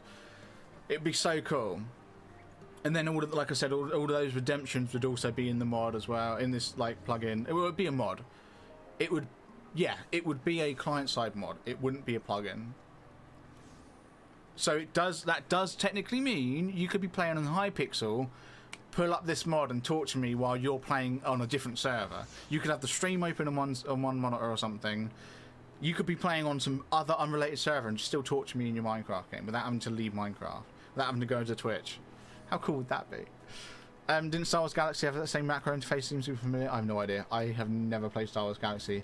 Having said that, I do know that I will admit this macro interface is very common. I have seen this before in a different game. I've never played Galaxies, but I know I've seen this in a different game where you've got the individual and you've got this like grid layout. You click on one, you've got your macro on the right, you give it a name and an icon. I've seen this general layout before. I just don't remember what game it was in. But yeah, I just want to check. Who are you? Ascending to Imperium. Yeah. Hey, bud. Thank you. I've been wondering how I do this. This is the quest that unlocks. What am I doing? I want to teleport to the broom. This is the quest that unlocks. Is this going to sound okay? He is actually there. This is the quest that unlocks Ishgard housing, or rather, I guess more appropriately, it unlocks the area in which Ishgard housing is in. Ishgard housing doesn't exist yet. You can't buy any houses, but you can go to the area that they'll be in, which is so cool. I'm also so excited for the island sanctuaries.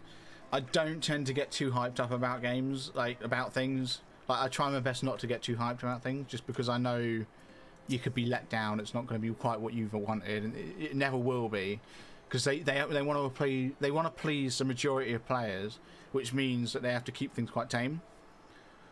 This just in game development in general, but the Island Sanctuary, I am genuinely really hyped for. I'm so looking forward to it. We're skipping the cutscene.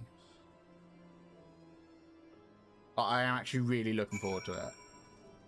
Oh my god, this is so weird seeing this place built up like this. Oh, look at all those unbought houses. I think this is Ward 1. Yeah, if I right click on this here. At present, the Imperium is open for display, and land sales will commence at a later time. This is so cool. There's me saying, look at this place all built up. It's not. You can see the plots are empty. But, just generally seeing it not in, construction mode. So cool. Alright, well, let's have a chat with you. Hello. What now? I'm just gonna teleport. Actually, if I go to the Aether, can I just... Do you know what, screw it. I'm gonna walk it. Yeah, go on him. Leave residential district.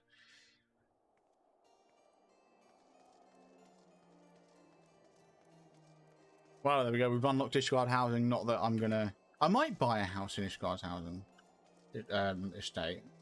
I need to save a bit of money, though. I mean, I've got enough for a small house. Because I believe the small houses go from anywhere between 300k and 3 million, I think. I'm not 100% on that one. I know they are really expensive houses. Dankeschön. But I think they can go from as little as 300k, which I'm kind of happy about. Nice. Well happy with that. So if I come over here and I go, where is it? Foundation. Oh, doesn't get it. Oh, never mind. Ignore that. You only get the residential area for your free company. Oh, well, I guess for your house / free company. Anyway, yeah, I'm really looking forward to Island Sanctuary. Anyway, but yeah, that's my ideas for the mod. Anyway, for you guys torturing me, giving you guys a mod that you can do it all in game. That would be real cool. Have it be all client side as well, so you get the nice GUI. You get your you'll get your macros. You can customize the name, give it an icon. I'm thinking maybe in like keeping accessibility in mind, maybe I might go a little bit further and make it so you can export your macros and share them with other people. Imagine that if you come up with this macro that that kills me every single time, and you've got those poor souls like Hyaxed or Dino, that's like, you know, not poor souls, but you know, they keep just barely missing out and killing me, but you kill me every time because you got the macro. You can just send them a macro file. How cool would that be? You can't tell me that doesn't sound cool. Right. You stand in the Sky Steel Manufactory. What is it you require? Stuff. So you are after ceruleum. In that case, please present the note to our engineer at the airship landing. He should be glad to assist you. Thank you. I don't know where the airship landing is. Oh, it's in the north area. Great. Oh, this is one. Do you know what? This is one of the benefits of the Endwalker Aetherite travel, where they added the map, because it used to be that you would have to click M, you'd have to go up, and you have to say, right, what's the closest one? Itinerarium Astrologicum. I can't remember that. And you click on here and you go, oh, what was it again? Oh, bugger. You have to come out and go, that one, remember it. And then you go, well, there it is. Whereas now I can just go, oh, which one do I need to be? That one there. Bop. Does that make me lazy? Probably does a little bit. I like my ease of access. I like my quality of life changes. Sky Steel Engineer. Ceruleum, you've come to the right man. Fair warning though, price has got shot up on account of the uncertainty with the Empire, so I hope you got the coin. I do. Here you go. Well now, a promissory note from the Ironworks. Don't see many of these. Not that it's a problem. It's as good as gold to me. Terrible. Absolutely terrible.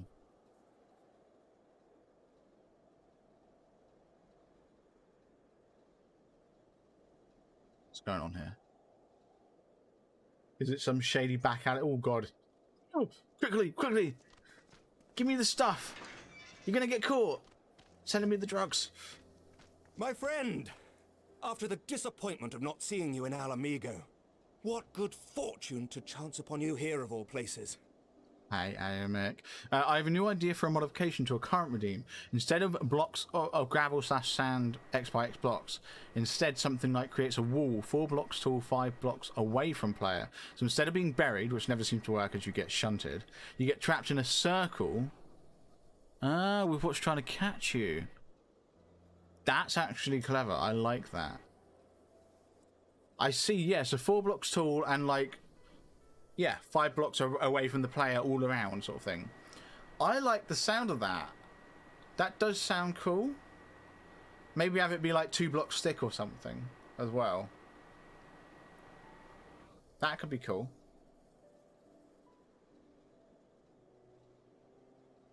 Okay. I like that. I'm going to make note of that.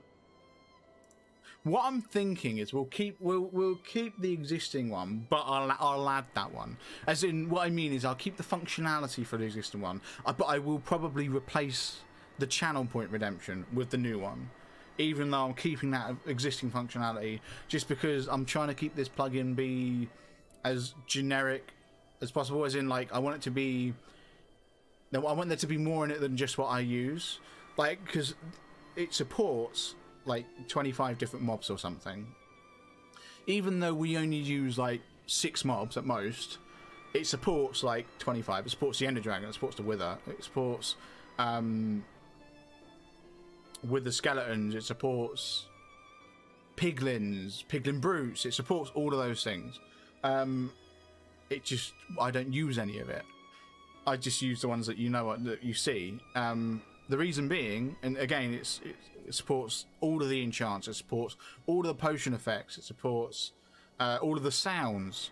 And the reason they're in there, even though I don't use them, is because I want it, like, if in future I ever get Strange join the server and he wants to get in on the torture action, he wants people to redeem channel points to torture him, because it's a fun idea. You know, if I ever get any of the other streamers, I know Ahi Fire was interested in it, like, way back when we were doing it originally. I don't know if he was interested in the torture side of things, but I know he was interested in the community server. Hyax might want to do it, because I know Hyax streams. I think he got partner, affiliate. He might not have done, I'm not sure. I remember him saying he was on about applying for it. I don't know if he actually got to that point, or if it was just a discussion we had about applying for affiliate in general. Again, if any of these people want to, the functionality is there to add them on. All I need to do is add their Twitch name and their Minecraft name into a config file, and the plugin does the rest. It will automatically gather IDs and link up channel point to players, and like, it does it all for you. I just need to add the names in. So that's the idea. Anyway, let me stop stalling. Hollow cylinder, that's how you spell it.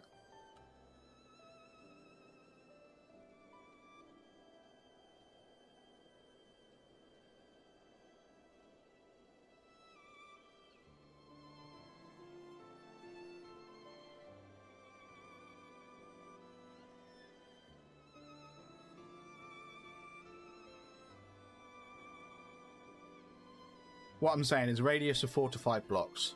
So 4 high, 2 wide, like wall around the player.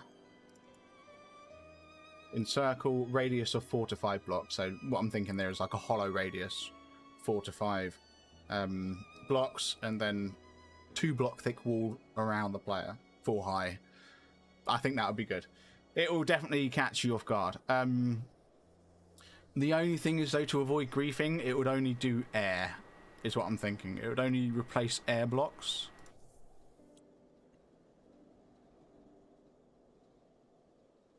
Just to avoid the... would it be sand gravel that falls, or like cobble? Oh, hang on a sec. What's going on there? There we go. I think sand or gravel would be good. Yeah, I think sand and gravel would be ideal, because then you need to break at least 3 blocks. Yes, I'd need to break at least 3 of the 4 high, whereas cobble I could just mine out the 2 blocks. But then I suppose that's offset by the speed, isn't it? Because I think it takes longer to mine cobble than it does to break sand and gravel with a shovel. But having said that, okay, no, to make it fair on me, I think it should be sand and gravel. What if I don't have a pick? I would literally be trapped in there. And if I died, I would literally then lose my items. I'd be screwed. I genuinely wouldn't be able to get my items back. I mean, I could like dig up dirt, but let's be honest, you guys would be torturing the hell out of me. So I think, to be fair, we'd make it sand gravel, because then at least I can break it with my hands. We'll do that. But much like the sand gravel block, it'd be a mixture, like a random mixture of it. I'll have like an RNG function. But I mean, I wouldn't use World Edit anyway. I'd do it like by code. I'd have the code manually change those blocks. So However, unlike the block that falls on me, it won't fall. This hollow cylinder won't fall on top of me because I would just end up, you know, like I'd be lucky and I'd end up out sprinting it or something. Or at least I'd be like, I'd sprint into it and it would push me out the other side or something. So what I'm thinking is I'll just literally have it just spawn blocks in. It will just replace the air with the blocks. That's the idea. That's what I'm thinking. Right, Aemik, talk to me.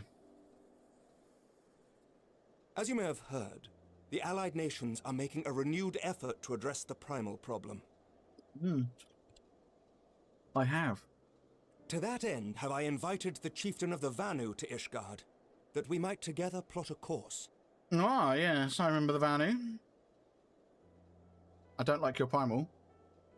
Since the sucks. war with the Empire appears to be nearing its conclusion, I would also like to call upon Estinian's lance. Alas, he is, as ever, a difficult man to find. You say that, Tataru found him in a heartbeat. Oh, yeah, no, speaking of the Vanu, their primal Bismarck sucks. I can't yet solo his extreme. I can't solo it because there's a phase where he spawns 2 enemies and you have to, if you play it solo, you have to kill one before they reach each other. If they reach each other, they basically become invincible. Like, they take, like, they've got, like, 99% damage reduction, and then all of a sudden your attacks go from dealing, like, 10% HP to, like, 0.1. It's the stupidest thing ever. But you are supposed to DPS one of them down before they have a chance to meet. And I just can't. I think I get them down to, like, 20% health or something. Like, 16%, I think it was. I think my best attempt was, like, 16% health, and then you just end up, you might as well be punching a brick wall. It's just, you know, and I think their damage output goes up as well. So all of a sudden they hit me and I lose like 30% of my health. I'm like 40 levels higher than them, like 30 levels higher than them. What are they doing? 20 levels higher than them. Anyway, bloody annoying. I am informed he recently paid a visit to the Rising Stones. Should he happen to do so again, be sure to pass on my regards, won't you? I will aim it. To be fair though, I will admit that playing Reaper does get me closer to killing them than Monk. When I played as a Monk, when I played it as a Monk, I think I barely got their health down to halfway. Like this one that I'd be focusing on, I don't even think I got to 50% at all. Whereas Reaper, I get it down to 16%. Pretty good. Bit more gear and boom, we're done. Level up a bit. But tell me, what business brings you to our fair city this day? Well, about that, I'm after ceruleum. A cure for tempering. You never cease to amaze me. Until now, our only hope has been prevention, our every failure irrevocable. But this would rewrite the rules of engagement. It could end the cycle of bloodshed. Is it just me, or did he get a lot more passionate between the expansions? Very well. You shall have all the ceruleum we can provide, and an airship with which to transport it. He was definitely much more mellow before.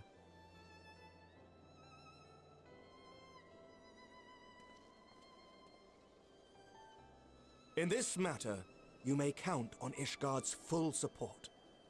Do you know what, LP? I'm thinking what I might do is I might add support in the plugin for 2 variants of this wall.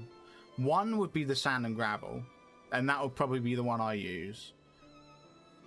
Yeah, and then one would be the cobble, which I'm thinking if I was to ever use it, it would be expensive. It would be much more expensive than the sand gravel one. Yeah. Like a glass dome. We could, oh, that could be cool, couldn't it? Could you imagine that if, like, we did the same thing but with a, like, as a dome and with glass? That could be really cool. Do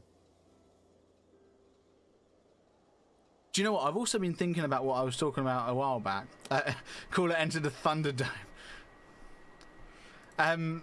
Very funny. No, when you mentioned the community goal, I remember, what was it, like a week or 2 ago, I was talking about how it turns out the plugin that I've made just because of the way it hooks into channel points, it also recognizes community goal. So whenever anyone puts points into community goal, the plugin picks up on it. Like, the plugin picks up on all the redemptions, including Hydrate. Like, it picks up on every single one. It's just what it does with that redemption is based on the code that's in the name of the thingy. So when you see like star SHCR3 or something, star, that's the code that the plugin sees and says, that's a command that I need to run, and that's then ties it to spawn creeper 3 or three creepers or whatever, you know, whatever the code is. Well, what I'm thinking is I could do the same thing with the community goals, but it turns out the implementation that I'm using on the plugin, it recognizes the community goal as a community goal and not just a torch, like a channel point redemption, and it includes a flag as to whether or not it's been completed, whether it's been reached. So what I'm thinking is I could create things, redemptions that makes it so that when a community goal is completed, it starts bombing the world or something. We have like really devastating things happen, like a nuke the world, where like it'll pick a random spot in the world and just nuke a 100 by 100 area in the world or something. But it'll be like you'd have to put like 100k points into it, like collectively or something, you know? I don't know, something like that.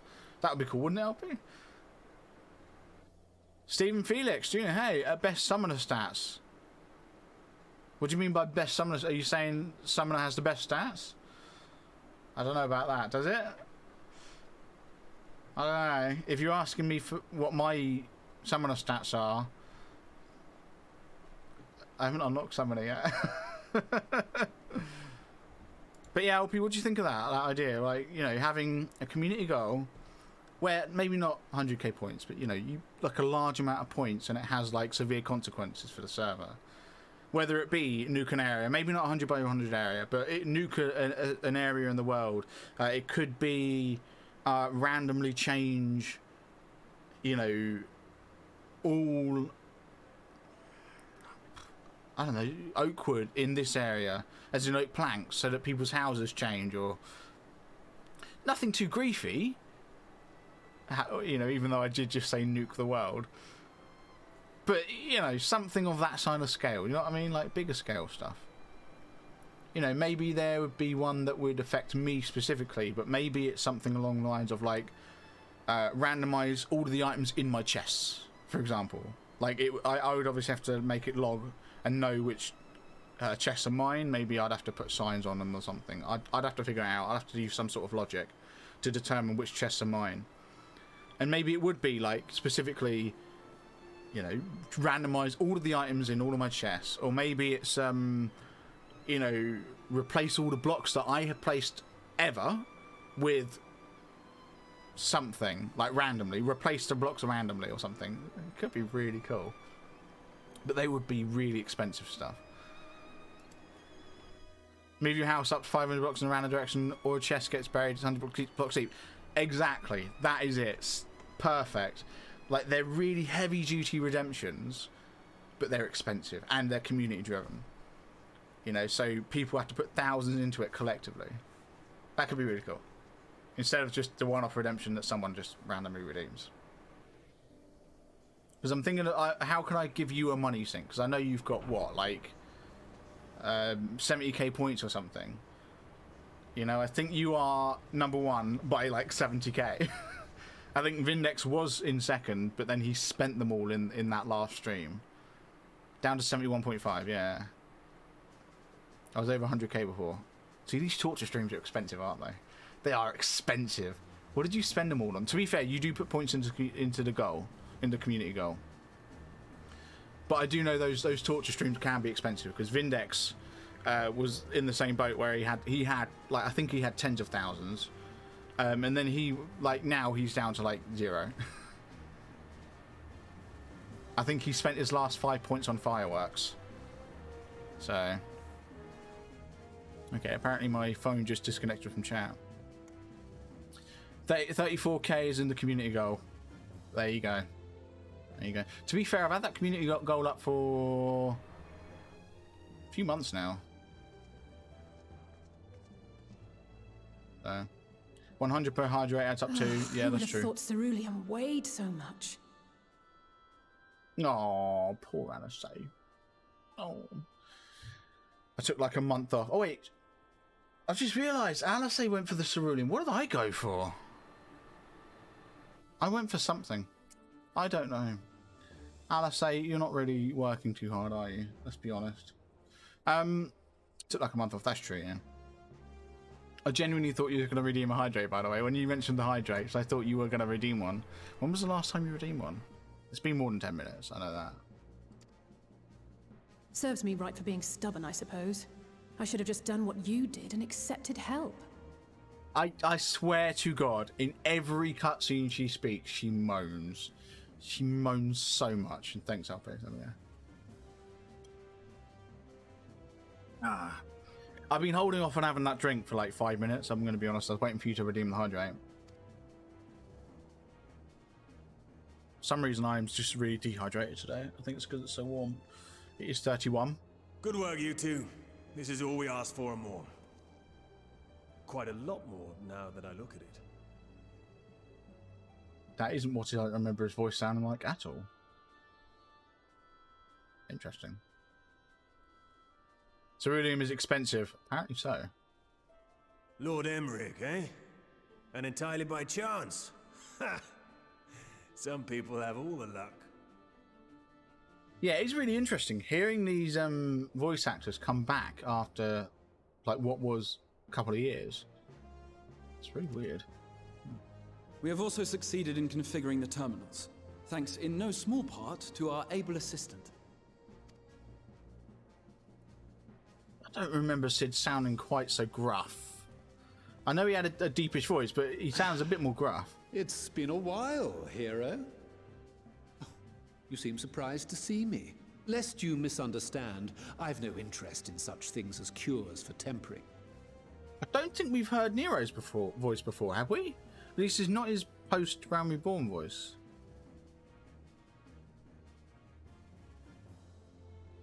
I think so. Well, no, But we would have heard him in Heaven's Ward. That which eluded even the storied Allagans, it seemed plain that you would require my expertise. And so it proved. Is that not right, Garland? Sounds a lot more posh than I remember. Isn't that right, Garland? Ask Jessie. She was the one who hired you. All I know is you're an employee of the Ironworks now, so you'll bloody well earn your keep.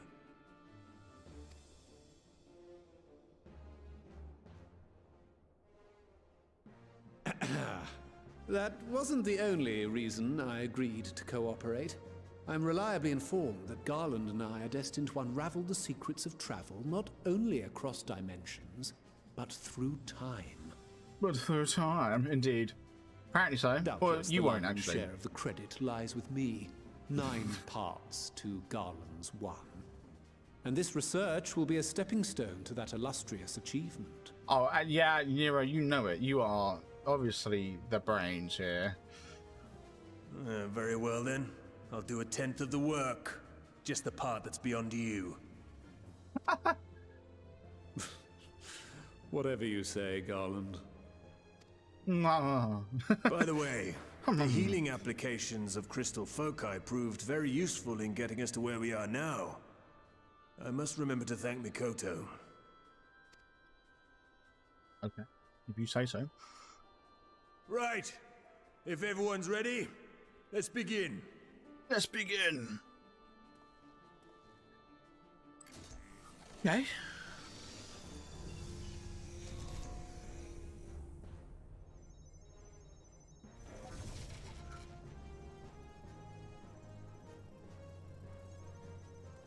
Well. All appears to be in order. Now, we just have to wait for it to find us our magic. Why not take this opportunity to put your feet up? This may take a while. Okay. Not being funny though, every time an NPC says, put your feet up, you know, oh, have a break, here's a bit of respite. Never. Not once. Although I do now know why, to be fair. I now know why. It's to do with the fact that a lot of these, you know, here's a bit of respite, like moments. It's overloading. They come from between patches. That's all. So like you have that quest that ends with, you know, oh, you know, go and rest at the inn, bit of respite. You know, take your load off, kind of thing. You know, put your feet up. That happens, and then like there'll be what, like, months without anything because it's the end of a patch, and then the next quest would be the start of the new patch. So yeah, interesting stuff. Chief, she won't last much longer.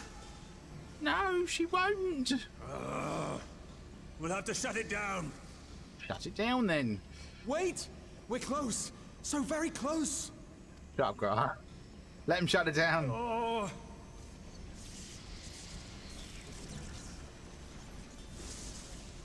Well, this is going swimmingly. Sounded very posh. Please, a moment longer. I beg you. A moment longer might be a moment too long. There.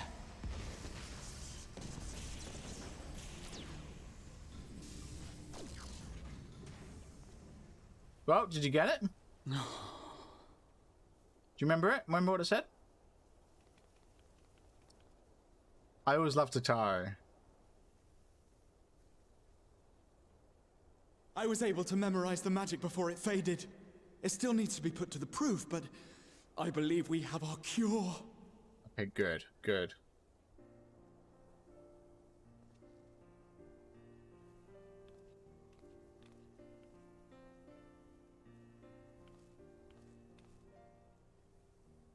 It's just as well.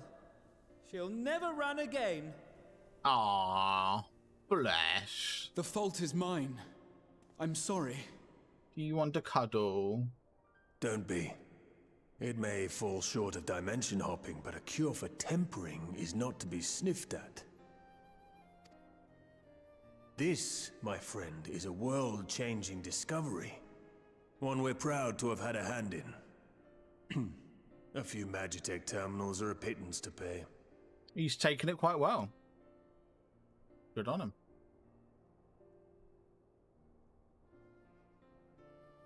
Thank you.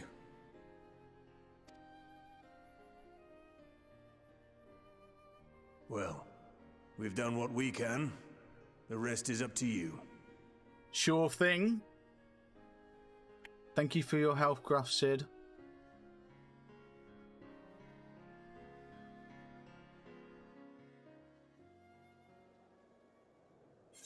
Yeah, I genuinely don't remember his voice being that gruff, to be honest. I'm going to be honest. Just an AMX voice as well. Oh, moving on to the next one. There we go. Forget Us Not. Yeah, AMX voice as well was he was just a bit more excited. Like, fair enough. Alice has only one thing on her mind. Oh, Alice, it's not that kind of game. At long last, we have our cure. In theory, at any rate, we cannot be certain until such a time as we put it to the proof, but I am quietly confident. Well, if we're to test it on someone, then I suggest Garbu. His symptoms are relatively mild. It'll be fine, I'm sure of it. Yeah, it'll be fine. Don't worry about it.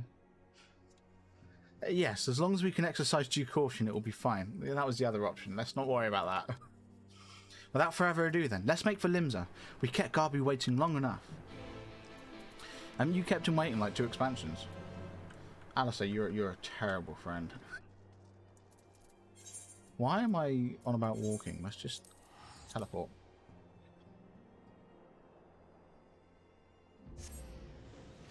So I take it then that we just costed like the equivalent of millions of gil.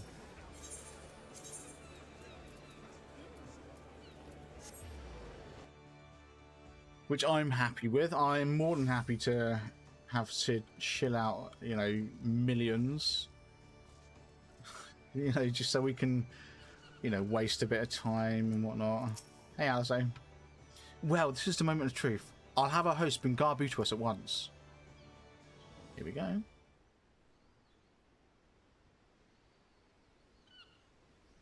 Also just realised we're only 15 quests away from the end of Shadowbringers. It's crazy. Apologies for the wait. No worries, love.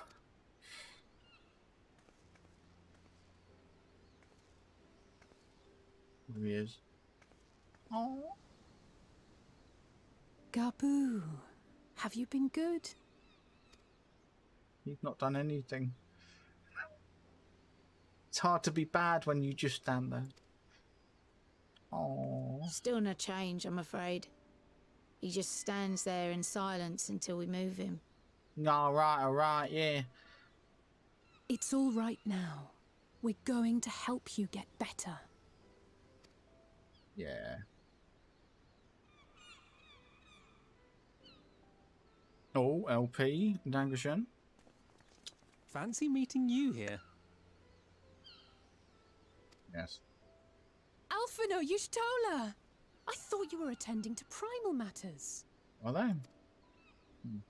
We were, and came here for a meeting on the subject. Certain pirate factions did not deign to attend, however, and it was cancelled. Alright, kiddos are now up and bugging me. Back to the background tab. A viewer status. No worries, LP, no worries. Thanks for popping by, and thanks for all the hydrates. Appreciate it. You enjoy your kiddos, yeah? We had resigned ourselves to having wasted a journey when we chanced to espy you. Oh. Could it be that there has been progress with the treatment? Let's see. Oh, sorry. Yes, there has. Well, let's see if it pans out. Using Magitech terminals to formulate the solution. I would never have contemplated such an approach. Well, Alfie, that's because you're just not all that smart. So this new magic, adapted from memory transference, would be used to purge the subject of their fanatical faith, while Angelo would be responsible for reanimating the ether of their soul. Yeah, see, we still haven't addressed the fact that their ether changes its aspect. Because, like you said, Sephiroth's would make them earth aspected. Ifrit would obviously make them fire aspected. Titan would make them earth aspected. Leviathan water aspected. Shiva ice aspected, etc., etc. Do we leave their Aether aspected? Is that how we do it? And doesn't that then risk them transforming, or becoming a beast of the primal the next time they come into contact with it? Yet I wonder at the practicalities. If one were to reanimate the soul first, it would only serve to exacerbate the tempering. Conversely, a stagnant soul would not respond to the effects of the magic. Would both need to be performed simultaneously? Ah, nothing escapes Master Matoya's inquiring eye. As you say, both must be carried out simultaneously. And thus, I propose to imbue Angelo with the tempering treatment in much the same manner as I did the spirit vessels. Oh, okay.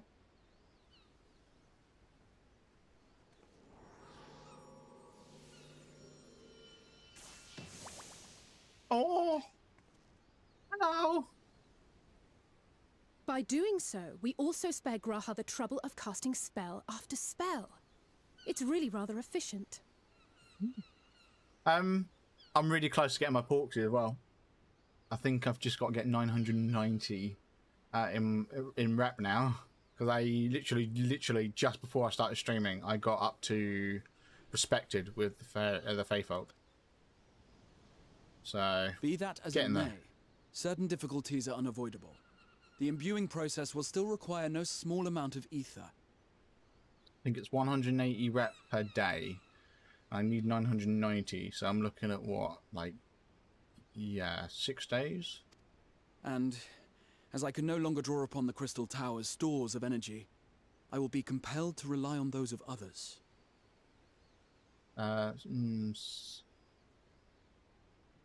Yeah, 6 days. Well, I, for one, would be glad to assist. Okay, Alfie. As would Thank you. Since the resumption of our duties, it has been naught but stuffy meetings. and I have ample ether to spare. No point asking, Excellent. Thancred. With your permission, then, let us begin. Yeah, there's no point asking Thancred for any help here, is there? Because he is useless when it comes to Aether.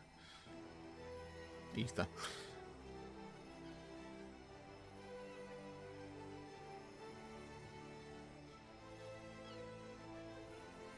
Yes, this will do.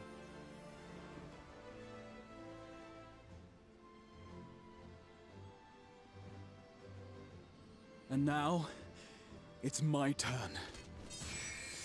Whoa, dude. Chill out. He's getting a bit aggressive. It's just a pig.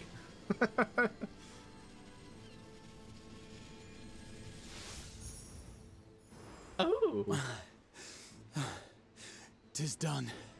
Very cool. Okay. No small amount indeed.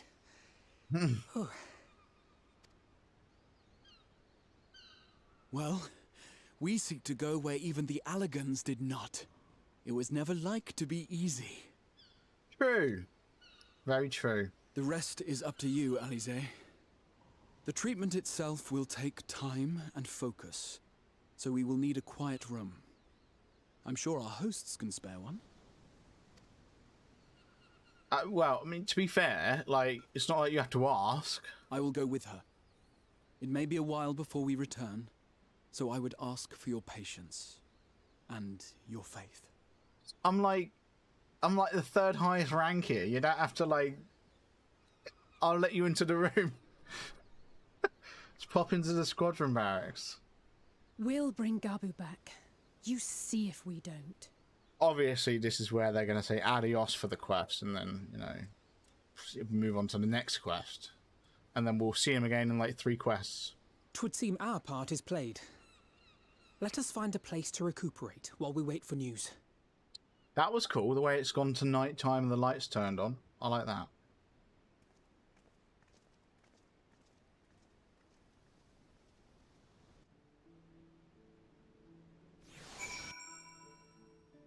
Now that'll be because it went 6 p.m. Yeah, 6 p.m. Yeah, there we go. Like I said, that'll be it for the quest. Well, this seems as good a spot as any to have a rest. We're just going to sit here. Okay. Fair enough. Let me just... What quest are we on at this minute? Just because I'm weary of time and I've gone over when I'd normally go over. Just want to see where we are. Okay. For years, Eorzea has laboured to find a solution to the primal problem, without success. Any hope that tempering could be reversed faded long ago.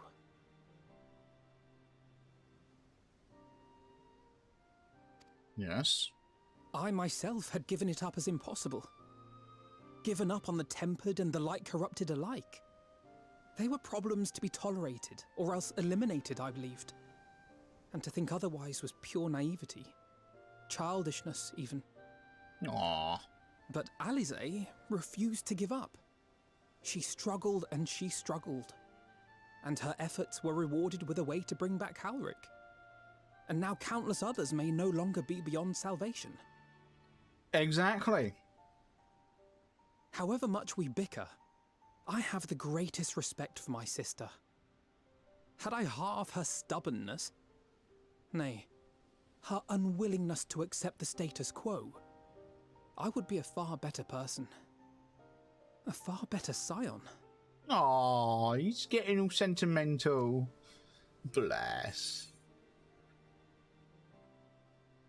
Oh, well, if it's any consolation, she's in awe of your work. I will do that. That's nice, isn't it? She told you of my graduation thesis. Oh, How very embarrassing. I've just realised Justola's here. The banter lord herself. She ain't gonna let anyone, like, she's gonna take the mick out of Alfie for being all, like, soppy about his sister, and then she's also going to take the mick out of Alice for saying that she liked his thesis, and Nonetheless, it is comforting and not a little surprising to hear that I'm still capable of impressing my sister. On the rare occasions I'm not annoying her, that is. Yeah. Oh, uh-oh.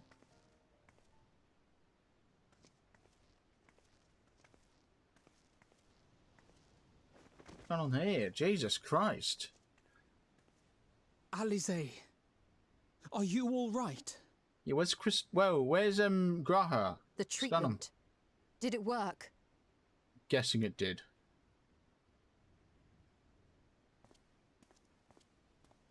He's fine.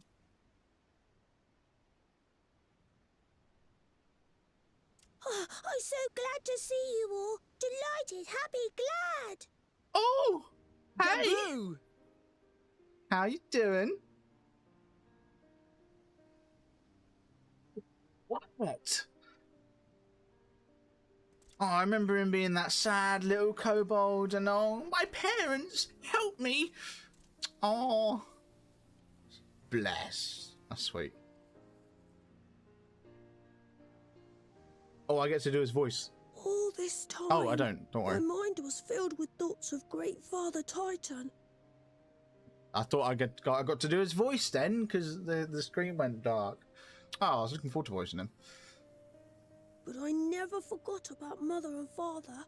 Always, they were in my heart. Constantly, ever, always. So I tried to focus on their faces. Theirs and yours. Alize's and everyone's. And I found that I could remember. One thing, then another, and another. The voice to me doesn't sound like a it sounds like someone's trying to fake a British accent.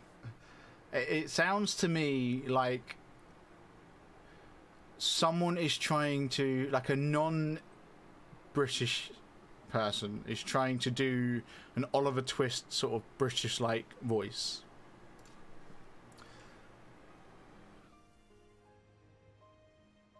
Your hopes reached Gaboo. They helped him to hold on. Yeah, that is pretty sweet. It's good news, though. I'm so proud of you, Gaboo. Means we got a way of reversing temperament. Tempering? Tempering. Tempering. Yeah, that'll be a better I word. couldn't have done it without you, Alize. Can you help the others too? Cure them, heal them, help them. I think, to be honest, it probably is a British voice actor, but it's I think it sounds like a British voice actor. It's just they're trying to do a child voice, you know.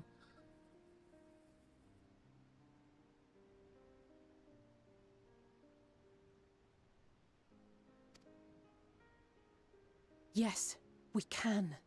I think it's All like of where them. they're trying to force a child's voice. That's what's doing it. That's what gives them that fake sound, I guess. Without wishing to dampen the mood, I feel compelled to add certain caveats regarding the viability of the treatment for general use. Okay, do share. Does it have anything to do As with you know, Alice stumbling reversing over? The effects of tempering demands a profuse amount of ether. And while Alize was able to heal Gaboo alone, I fear the same will not be true for those who exhibit more advanced symptoms. Okay. Moreover, the treatment's effects are limited to the soul. It offers no succor to those whose very flesh has been altered through prolonged exposure to a primal's influence. All of which is to say that we cannot save everyone. Yeah, okay. Sucks, but yeah. Maybe we can't, or maybe we can. No one gave us a hope of saving Gaboo, and yet here we are. We must find a way to treat as many as possible. Then the next logical step would be to produce a veritable army of porkses, would it not? Granted, it seemed a simple enough process in the first, but I suspect it will be different here in the source. Not that I am any authority, of course. You know who is so? Master Matoya. Yet there is an authority on familiars to whom we may grudgingly turn. She's stubborn, haughty, eccentric, irascible, laconic, annoying. And her name is Master Matoya. The real real one. Yes, yes. Of course. I have to go now, Gabu. But the people here will look after you, all right? And I promise to come and visit you again soon. No, Alice, you can chill. I'm not bringing you into the dungeon. You can stay here with Gabu. Thank you, Alice. Thank you.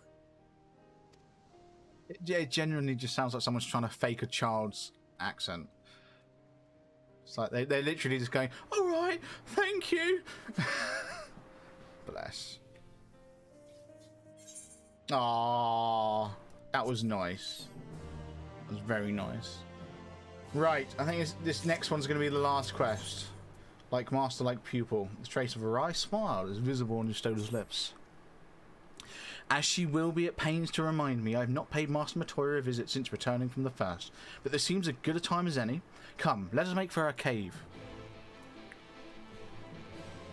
Okay. We're gonna make for her cave, because that doesn't sound... yeah. No, but, yeah. It is my understanding that this is a dungeon quest. And I would not be doing it. Where am I going? Down here.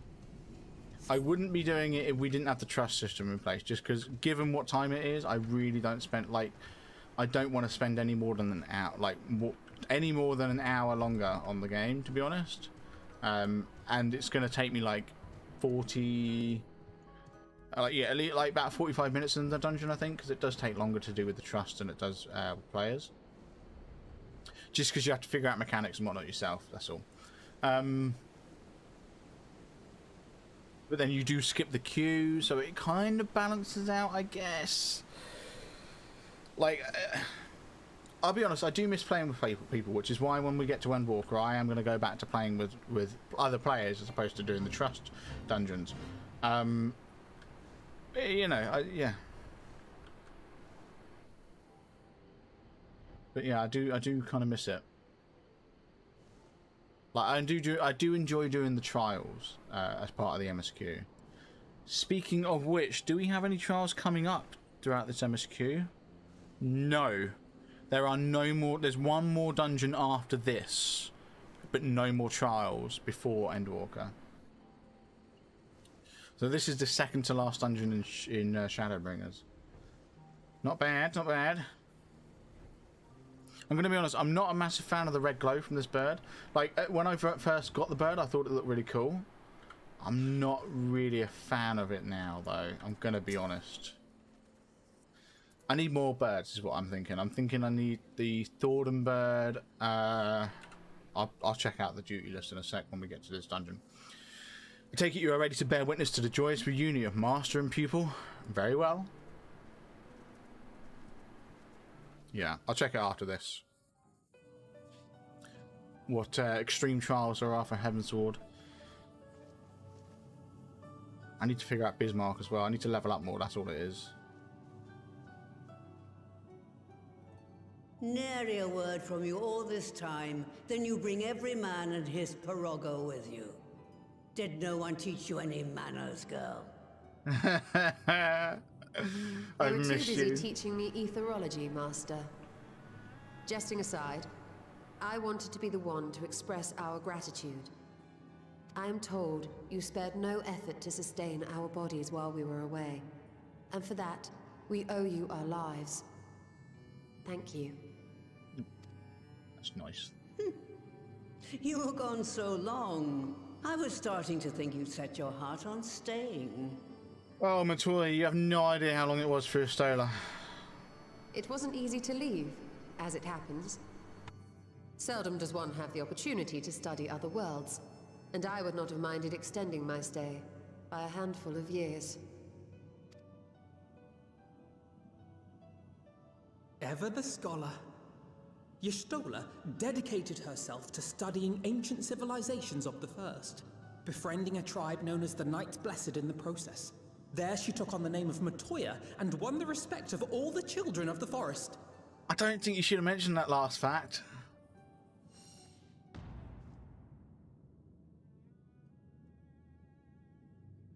Oh. You're in trouble! I merely adopted an alias in accordance with the custom of my hosts. Yours just happened to be the first name that came to mind. You mean to tell me you went gallivanting about using my name and only bother to visit when you need a favor? And don't pretend you don't. I taught you long enough. Just right, Alisaie's giving him the glares. Indeed. And devoted pupil that I am, I could not fail to recall my master's sage advice. When the answer eludes you, look to the wisdom of your elders.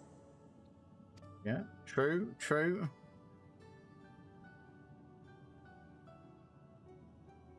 You there. Were you going to introduce yourself? Oh, is it the Graha? Yeah, the cat boy. How remiss of me. Grahatia is my name, and I'm proud to call myself a scion. I too wish to offer my gratitude for your invaluable aid in sustaining the Archon's bodies, as well as my apologies. It was my inexpert summoning spell which endangered their lives in the first place. Ah, yes. The one bent on digging up the mysteries of Alag. Old Galaf used to speak of you, and Kryles told me all about your recent exploits. Do you have a bad back or something? At ease, boy. Whatever mess you've made, I'm not in the habit of dwelling on the failings of the younger generation. I wonder. You are too kind. I've also heard much and more about you, Master Matoya. 'Tis an honor to finally make your acquaintance. So obviously, Master Matoya is, for lack of a better term, a master when it comes to Aether. Like, as in, she's got the experience, she's got the knowledge. She is, by all means, an expert in the field of Aether. But Graha has also been alive for hundreds of years at this point. Nah, having said that, though, he was asleep for most of it. Okay, but for 100 years, he had spent his time practicing his Aether skills, and I mean, he mastered's a bit of a strong word. He became quite good at cross-world travel, which isn't a thing. Like, Master Matoya can't do that. He can. Okay, he only had one successful spell. The rest all failed and pulled the wrong people. But my point still stands. He is the only one in this room who can say that he has, again, not mastered, but that he's achieved cross-world travel. Well, that's more than enough pleasantries for anyone. Tell me what you want. I haven't got all day. She must feel some sort of level of intimidation here.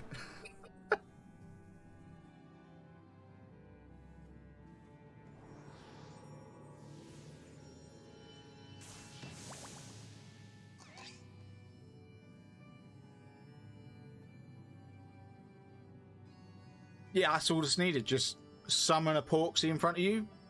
Help us. Sort it, yeah? So that's the way of it. It should be a simple enough matter to make the familiar. The magic, on the other hand. Yeah. Ah, that you may leave to me.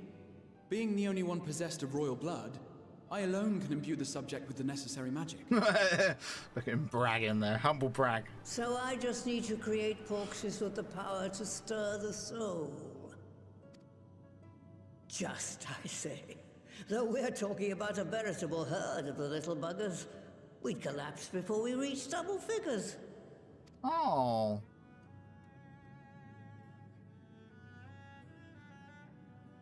But if I could get a familiar to create the familiars, A mother Porksy, as it were. That sounds golden to me.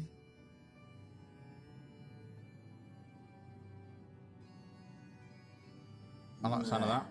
Seems I haven't seen the last of that mouldy old hole after all. Which mouldy old hole is this? This wouldn't be the anti-tower, would it?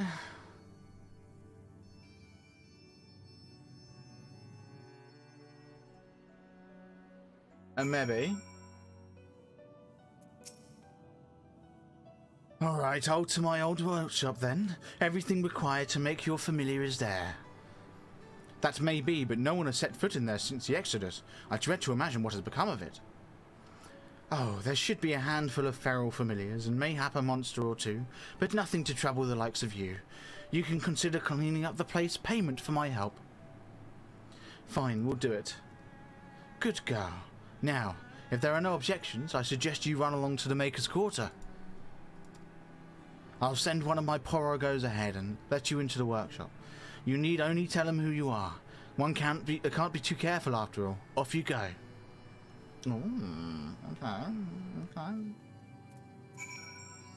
Fair enough, fair enough. Why does it take so long to get out of your cave? I can't remember the last time I had to leave Matoya's cave like this. Right. Let's mount up.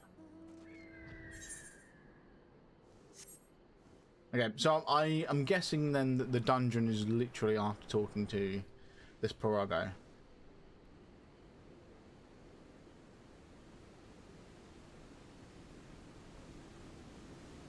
Oh, I really wish I was like generally better geared,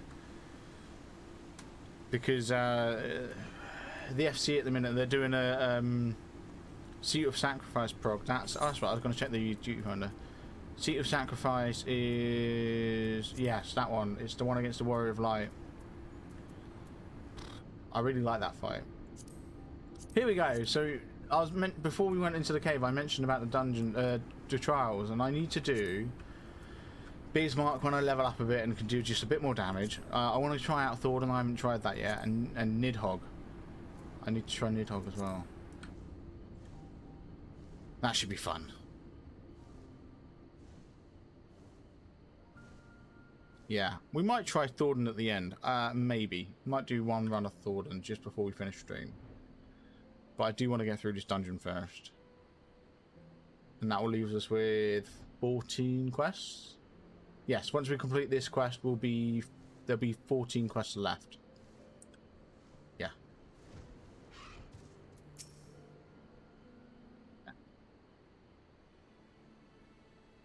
Greetings, Ribbit, and welcome to my good mistress's relict. Porogo Rogo is my name, and I am honored to be your guide. Within you will find space dedicated to the making of familiars, along with a cavern wherein the requisite ingredients may be had.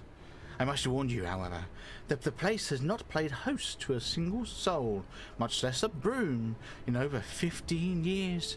You will, I regret, be in some disarray. But rest assured, my brothers and I shall see to it that you do not lose your way.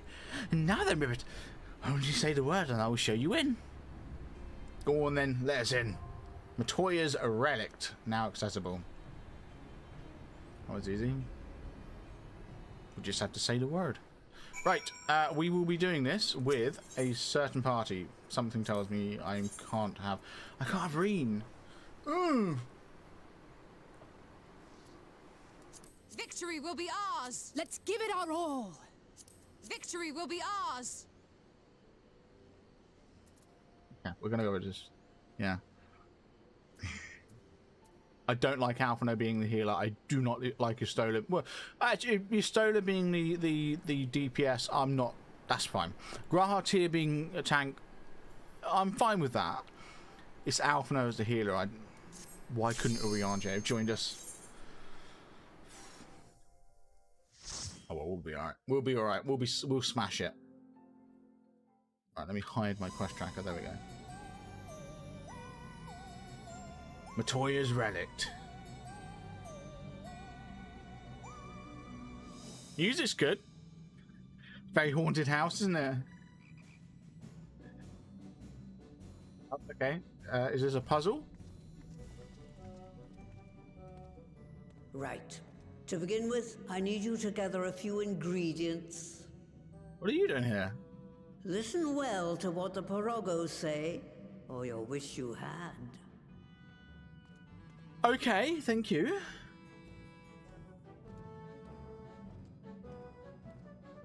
Right. I feel like this is going to be a puzzle dungeon. First things first, we need to harvest some clay. Okay. The clay can be had at the Claycock Cauldron Rivet. Through this portal if you would. Oh, okay. Yes.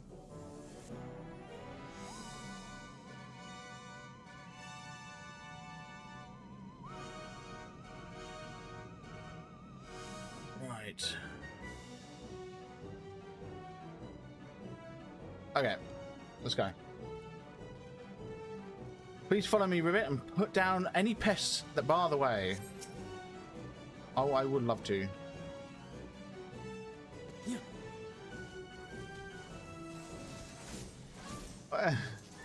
What is going on?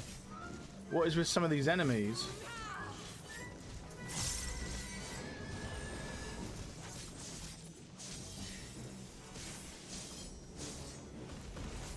Like they're little, like frog fungus things. Yeah. Cool. I'm going to be honest. I'm really looking forward to getting through Endwalker, but not because I want it to be over, but because I'm really looking forward to playing through the older Final Fantasy games. That's what I'm going to do. Once I complete Endwalker, I'll be going through. I'll be going through 1 to 15. You know, obviously skipping 14 and 11. I won't be doing 11, but I'll be doing all of the single-player games. That should be fun. Starting from 1, then 2, 3, 4, 5, 6, 7, 8, 9, 10, 12, 13, 15. So that should be really fun.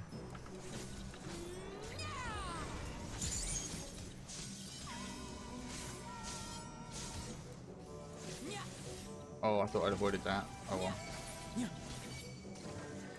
But yeah, let's do the Mantis. There we go. Like, I'm gonna be honest, I'm really looking forward to 8, just because, like, I've got fond memories of it. I'm also kind of looking forward to 13, because I did genuinely enjoy 13. I'm looking forward to 7, because I know I didn't give it a fair chance when I was younger. I know that. So I'm looking forward to actually giving it a decent go. I'm also really looking forward to 10. Never played... sorry, 10. Yeah, both 10 and 12. I'm looking forward to both 10 and 12 because I've heard they're really good. I've never played them.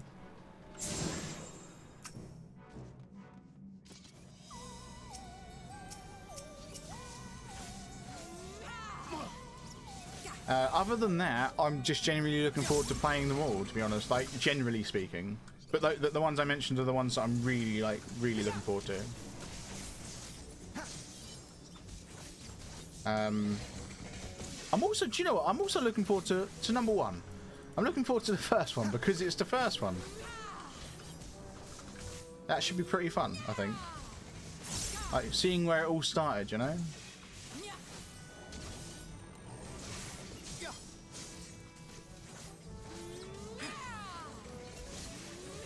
Should be pretty fun.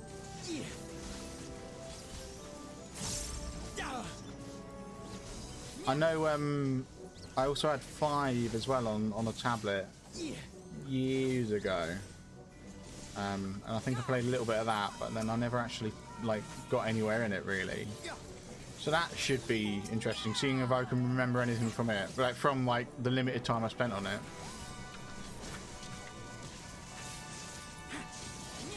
Oh, I shouldn't have done that. I just realised I wasted my my moves then. We might be... Oh. God. Maybe not. Is it... Oh, okay, no, this is all good. was going to say we might be lucky and we might not have the boss fight just yet because I ended up using all of my special attacks. I mean, having said that, I have just got, like, just do that. And that solves it. Yeah. Sonny of Ziggy, I'll remember you from the, I remember Ziggy from the anti-tower. Let's take you out, because you have low health. There we go. Let's take you out. This would go a lot quicker if I just used my special attacks, but nah. Holding off on that one. I think everyone else is, yeah, everyone else is attacking Sonny of Ziggy. I think it's only me that's attacking this guy. Oh well. There we go.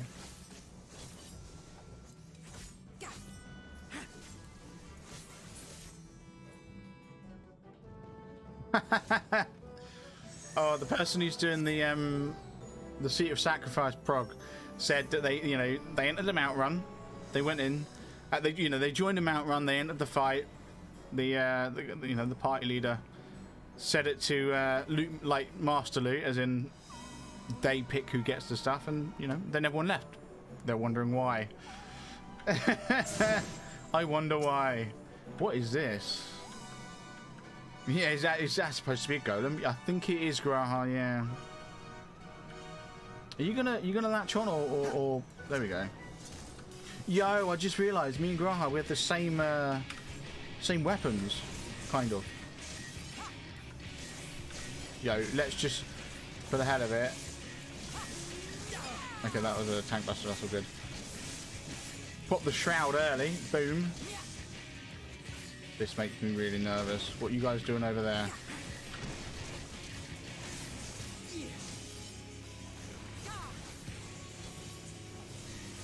What is that?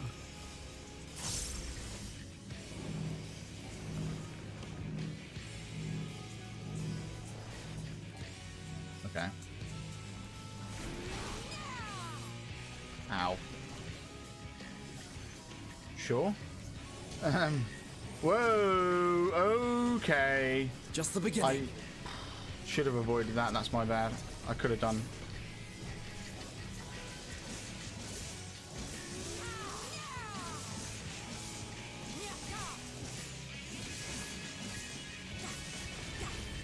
Do that. Ow.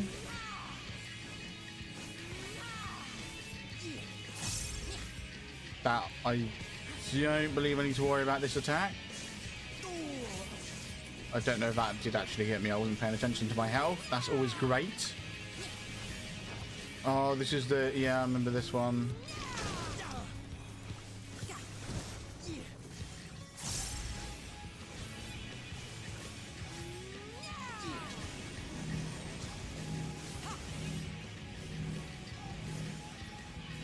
I have a theory. I have a theory. Okay. Right. I think I get it. I think I understand. Dude, you guys probably want to move. Oh, never mind. They obviously understand. They understand the mechanic better than me. He does it in waves, so you can stand on an outer one and move in. Yeah. Makes sense. Ow. Okay, that I'm safe from that one because that's. Yes, that one doesn't hit me. Okay, that is good to know. Good to know. Right. Okay, I think I get this one. I think.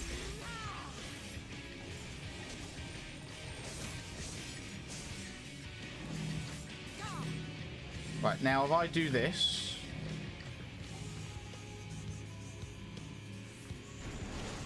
Yeah, okay, cool. I think I'm following. We're all good, we're all good, we're all good. I'm learning. Yo, I just spotted his health. Come on guys, let's just smack him. Oh. Well, that's just Thanks. Come on, he's basically dead. He's dead. Love it. Easy. That wasn't hard at all. No, that one was, I'm going to be honest, that was actually quite an easy one. We've had a lot harder than that. That was a really easy one. Mechanically speaking, there was, what, one mechanic. Like, he had the tank buster. Did he even have an AoE? I don't know. Probably not. But he had that clay ball one, which was interesting. I'll give it that. It was cool. I don't think it's the first time we've seen that. I feel like we might have seen that mechanic before. I'm just not 100% sure. I might be misremembering. For your own safety, ask you can keep close to me. No. There. Jesus. He genuinely frightened the life out of me then. Like, when he said that, it was like in my ear. It was like he was in my brain. And he just said, there. No, we're all good, we're all good. Right, let's kill the Pugil. Right, as per usual, I want to make sure I can get my both my gauges up to 100 before next boss fight, which I probably don't have any risk of running into any moment, like any time soon. That makes sense. As in, we've just reached this area. There's no way there's a boss like right around the corner. I mean, they might be at the bottom. I'm guessing the boss is... Yeah, I'm guessing that's the boss platform down there. But... Oh god. Oh god. Oh god. Save me! But yeah, no, I don't think I'm at risk of running out of the gauges anytime soon. So we should be good. We should be good. Here we go. Noise. Here we go. Oh, I think we're all attacking the same one. Nice. We're all like taking this guy down. Isn't it lovely when we all work together? Oh, there we go. So the Lemure Shroud gauge is full.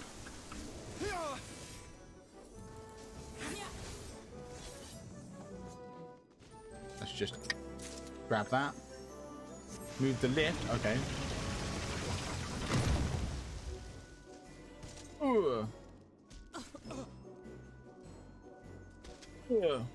Oh, you're actually supposed to... I thought I'd take full damage. I genuinely thought I'd take full damage. These should be easy. They're only Pugils.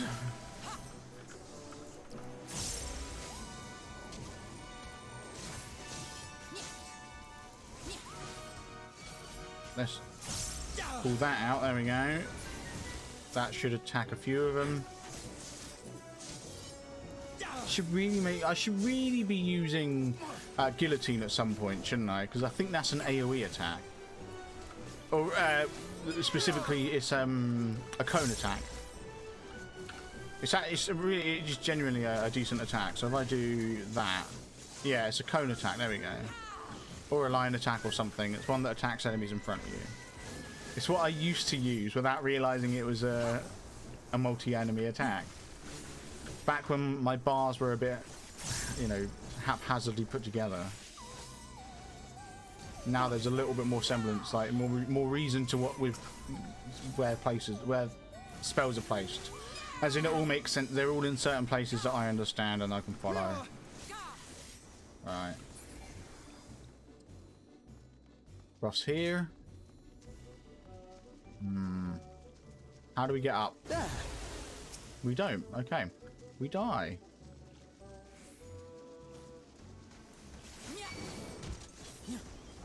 Whoa! This guy is taking some hits. Like, big time. He's like half dead already. Holy smokes. It's cray cray. Let's go for this one here.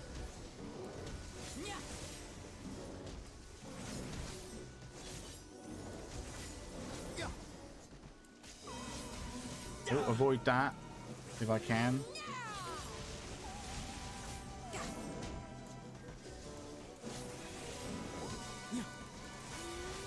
Right, we're all good. You're dead. You will be very soon as well. Yeah, I'd be interested to see what we're doing here. Are we gonna like go down? I imagine we will be. Maybe we go across. Sure. Oh, okay. Yeah, we are going up and across. Ooh, treasure coffer. Thank you. Nice. Yeah, we're going around this way where there's more goo. Or gelatin, rather. There we go. Alright, let's use some of our abilities to make this guy a bit quicker. There we go. This guy's basically dead. Go.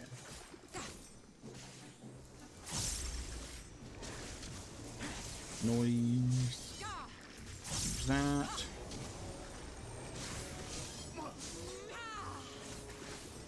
Oh, this is another one of those lifts, isn't it? That they're going to lower. Yes.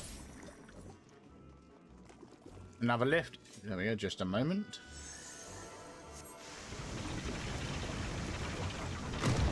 Oh, yes. Boss fight. Coming up.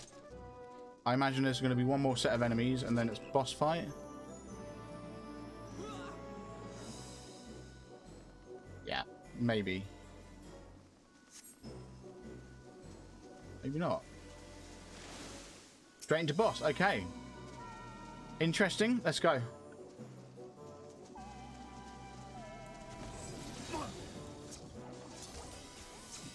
Okay. Do you know what? Screw it. Straight into Lumur.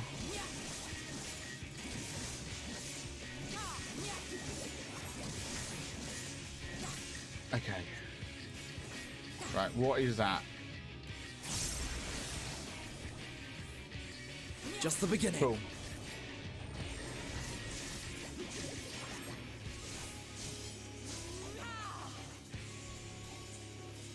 Oh. Oh, I know this mechanic.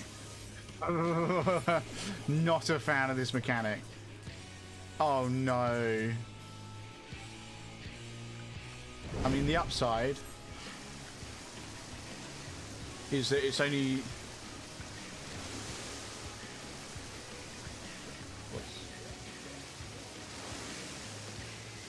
Yeah, the upside is it's only the sides. What are we doing?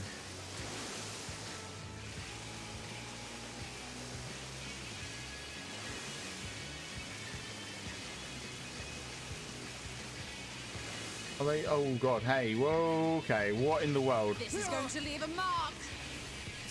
Sure. What?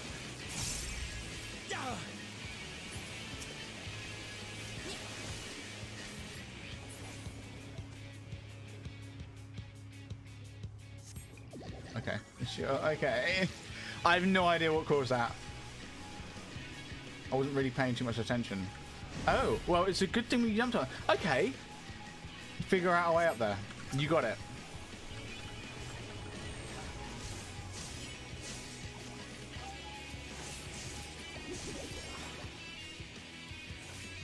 Oh.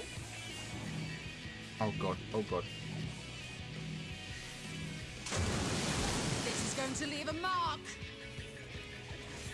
Okay, yeah, so this is very much like the Ronken one. Oh, I've forgotten what it was exactly.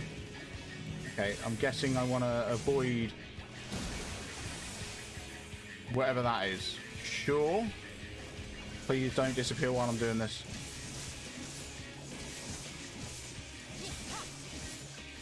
Okay, where are we going?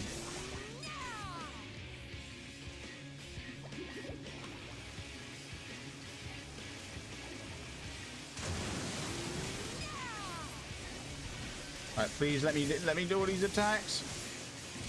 Thank you. Oh god, I just realised I was like standing in this puddle. Okay. I wonder. Ha! Okay.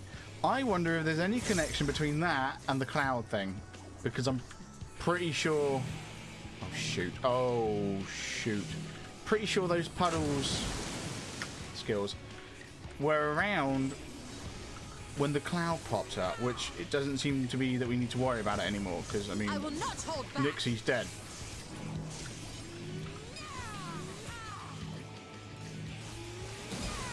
Or as close to as dead as possible. Nixie's dead. Okay, interesting. What I'm noticing is for some reason these mobs, these bosses, they seem to have less mechanics than previous bosses. Yeah, like I would say the mechanics are a bit more complicated, in that you need to actively do things to avoid them. It's not just like you just avoid the thing. You actually have to actively do something. But there's less of them, which is cool. And normally I would assume it's just simply because they want you to learn that you can do these things. But the thing is, we've seen some of these mechanics before, albeit in slightly different forms and whatnot. So I'm not sure what they're making of it. This is interesting.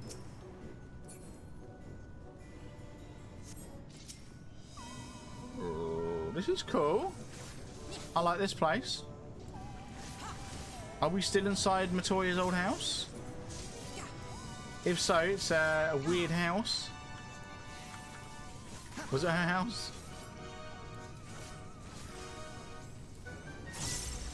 Oh, Venore, hey, how you doing?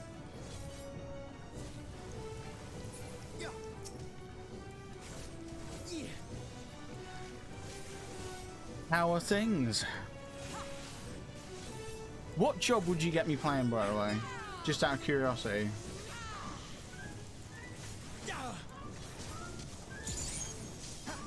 I've already had someone say Sage. They get me to play Sage, which would be cool. I'm not here, don't mind me, just having out the community. Okay, no worries. Oh god, Jesus. Something tells me we're fighting this guy at the end of this. Maybe. Right. Go. Let's get our gauge back up again. Very nice.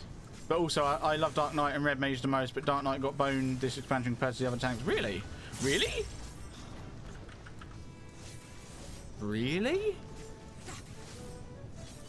Interesting. Isn't there data to show that there are more Dark Knight clears than the other tanks, like in terms of like new content, as in like Pandemonium? That's right. In terms of Pandemonium, isn't like the majority of tanks Dark Knights? Something like 30% or something, 35%. They didn't do anything bad to him, but they didn't give him anything good at all to keep relevant competitors. Oh yeah, okay, yeah, fair enough. I see what you're saying. Yeah. Little mapper can't stop us. Ribbit. Okay. Ooh, parting the Red Sea. Very poetic. Yeah, no, that's fair enough. I get what you're saying. Avoid that. I'll be honest, I've really enjoyed Reaper. So, he pretty much stayed exactly where he was. They give him 2 stack 10% defense for use on others or yourself. That's pretty much it. Oh. Yeah, that's not really amazing, is it? It's not all that great. It could have been better.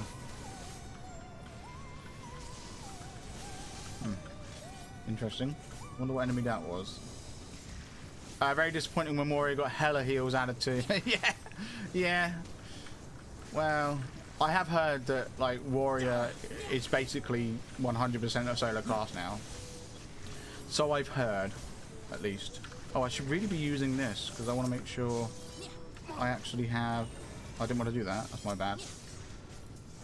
There we go. I want a full gauge before the next boss fight. There we go. Dark Knight has no self-sufficiency. He is black as night to combat tank busters, but that's about it. Yeah. All that's telling me is that if you, like, because if you was, like, if I was to do Dark Knight, I'm not sure I'd enjoy it all that much, because I like soloing content. And he also has the worst invulnerability state of all time. Do you reckon? What, Living Dead? No, that is the one, isn't it? Living Dead's the invulnerability one. Where you pop Living Dead and you go down to like 1 HP and you die, and you have to get healed back up, don't you? I think that's a pretty cool one. I mean, sure, it sucks if you don't get healed back up, but still, it's pretty cool.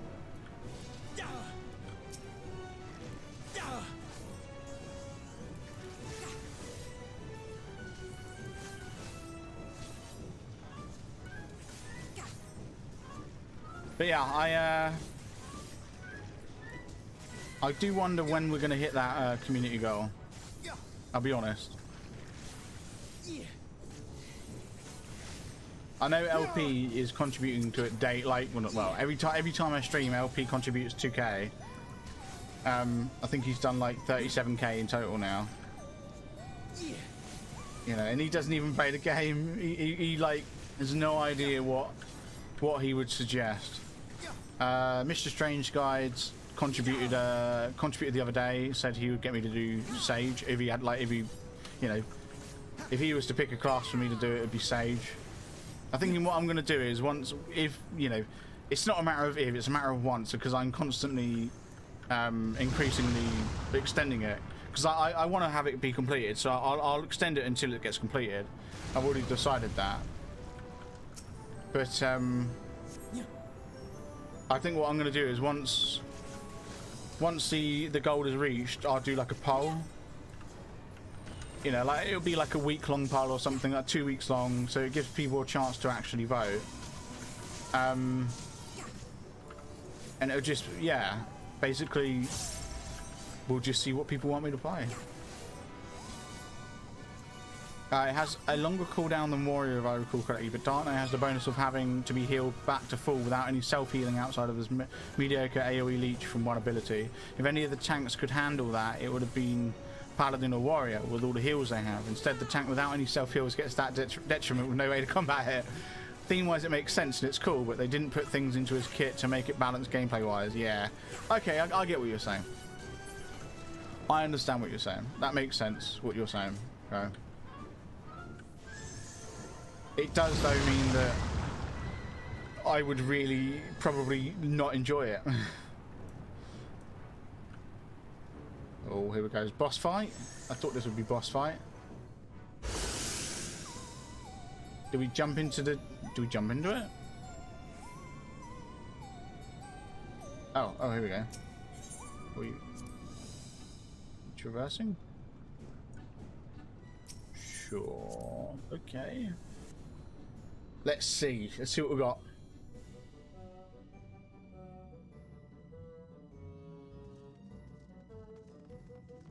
Alright, it's time to bake ourselves a porksy. Noise. I noticed on the right it says defeat the mother porksy. I'm guessing that means we've got to beat it into submission. We've got to teach it to be obedient. Right then. Let's get this over with. Yeah, go on then.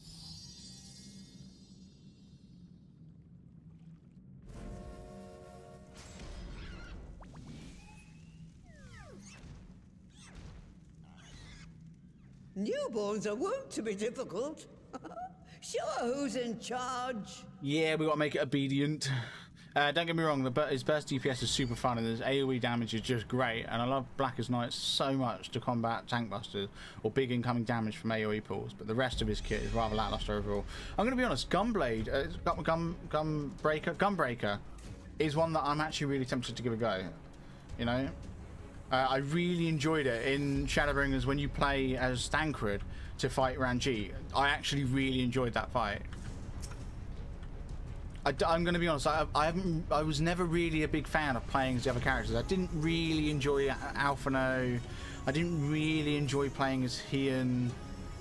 Like, they were alright, but they're just not my kind of classes, to be honest. They're not really my jobs.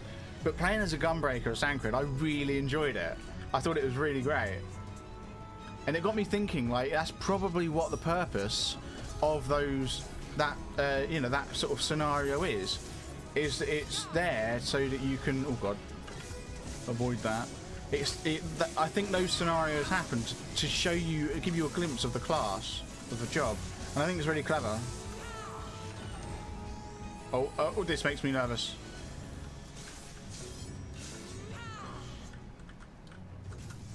I'm just going to stand where you guys are.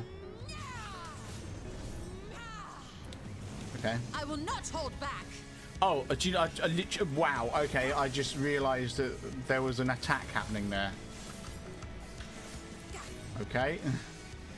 I just realised there was an actual attack happening. I thought it was just the knockback thing. Whoa, okay, not yet, no. Whoa.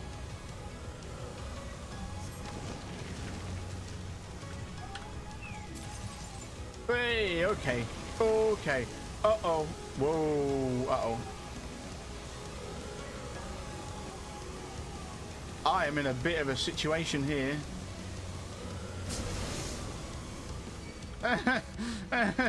Okay, didn't like that. Right, let's get this out again and start smacking.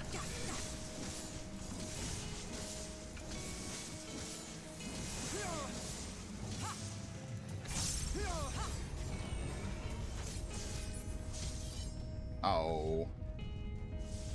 You've been for a while of pain. Okay. Oh, wrong attack. That's fine, I guess.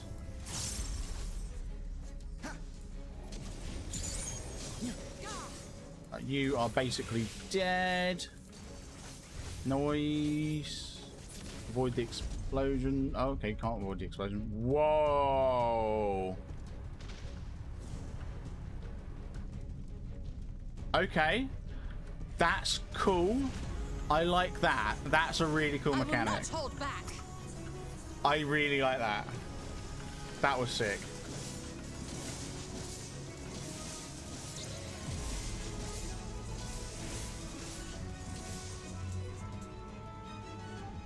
Why are they in the middle? What is going on? I know something's happening.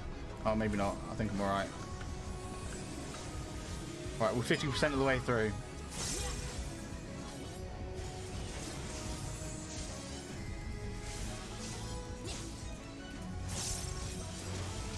Oh.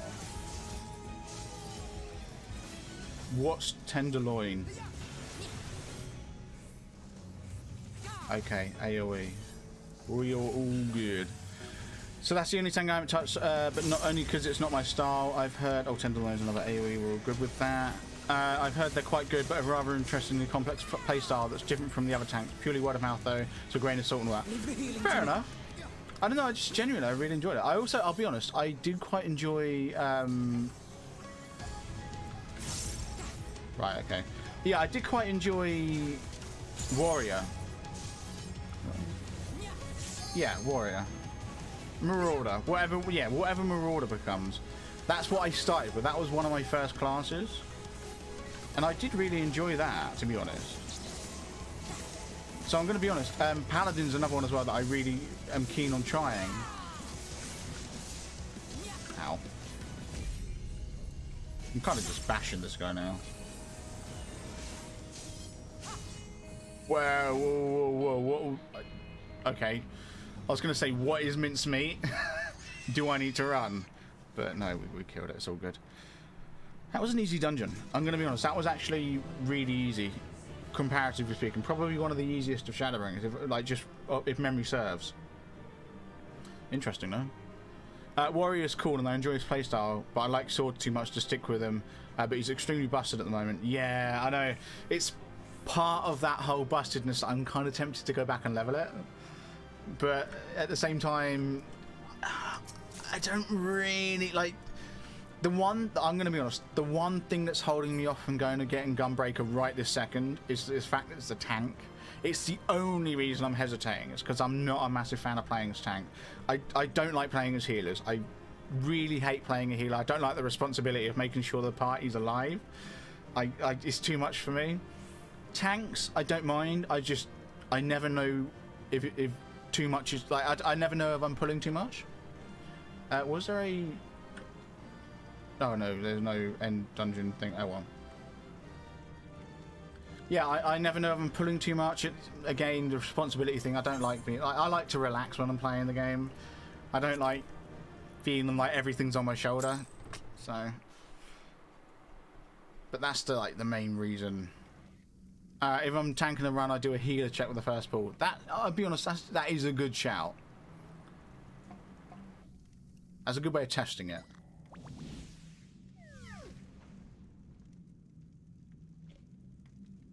There we are. Quite tame. Good. We smacked its head. It's now tame. Then all that remains is for me to imbue her with the magic. My friends, I'm afraid I must trouble you for your ether once more.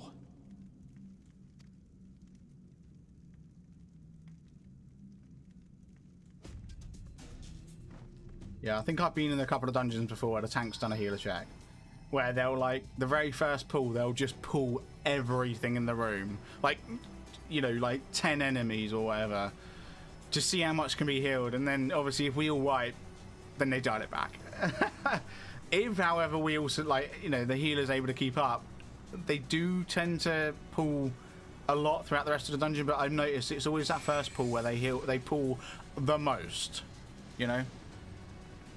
I grab as much as I can, put my best cooldown, and if I live, then I keep pulling big. Sometimes I'll ask if it's too much of their called big pulls prior to doing it, but most of the time it goes fine, unless it's a sprout. Then I'll 100% ask first. Ah, fair enough, yeah. I've always noticed though, in the dungeons I've done, that should suffice. The tank will never pull more than that first pull if they're going to do like a healer check. I've noticed, even if the healer passes that healer check, they never pull that much again, I've noticed. It's a lot, but never quite that much. If I'm playing with my buddies, we always do biggest pulls possible and smash it out. So if the healer seems confident that I just play like I'm with my best buddies, fair enough. Fair enough. Good. Let's set her to work then, shall we? I want to see some porksies. Assuming that is, someone can spare the requisite energy.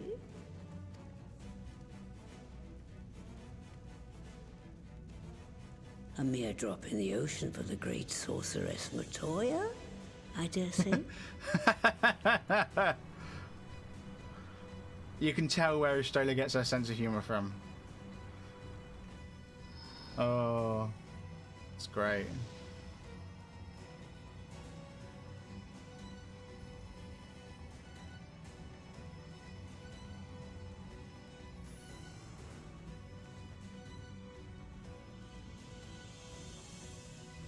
Well,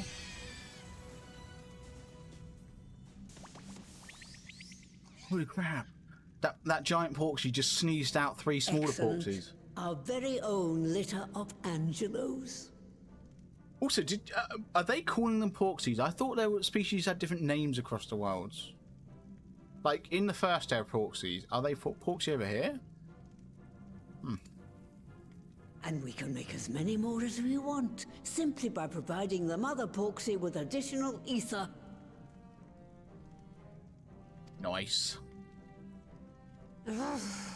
I will require a moment before I try again. It's still hard work, but a damn sight more efficient than making them one by one. Thank you, Master Matoya. Everyone. We're a step closer to our goal. Good. Distributed amongst the allied nations, they should do much to facilitate closer dialogue with the beast tribes. And given their present travails, I believe our friends in Limsa Laminsa should be the first beneficiaries. So porksy is the name of the race/species, but some of them don't name. Yeah, but that's the thing, isn't it? Like, we're not a Vera over in the first, we're a V. You know? I think Ezel 2 is the only one that comes to mind, and Angelo. Yeah, those are specific names for specific porksies, as in Alisae's porksy is called Angelo. But what I'm getting at is if we're a Vera here, but a V over in the first, if these are porksies in the first, what are they here? Are they porksies here? Because I've noticed none of the species that we come across in the first share Like, if we see a species in the first and in the source, they do not have the same name between them. Like, that's just something I picked up on. So I'm wondering, like, what the situation is here. Agreed. Though I must leave this errand to you. I doubt my legs will carry me out of the cave, much less to Vilbrand. Thank you for taking the lead in gathering the ingredients. I expect you would benefit from a rest too. Oh yeah, I'm so tired from all this Aether I spent. In addition to the Porxes, I trust you've gained an inkling of how much effort goes into the creation of familiars. Or mayhap you attribute your struggles to old age. Yeah, I didn't think of the pixies. That's a good shout, actually. That is a good shout. I didn't think of the pixies. Although, I don't think we've seen pixies in the source. But I would imagine they're called pixies in the source as well. So that, yeah, that makes sense. If I said yes, would it persuade you to treat me like an adult? Not with that pertness, it wouldn't. Anyway, assuming you have no other favors to ask, I shall be leaving. Oh, well, thank you, Matoya. Thank you very much. We do appreciate it.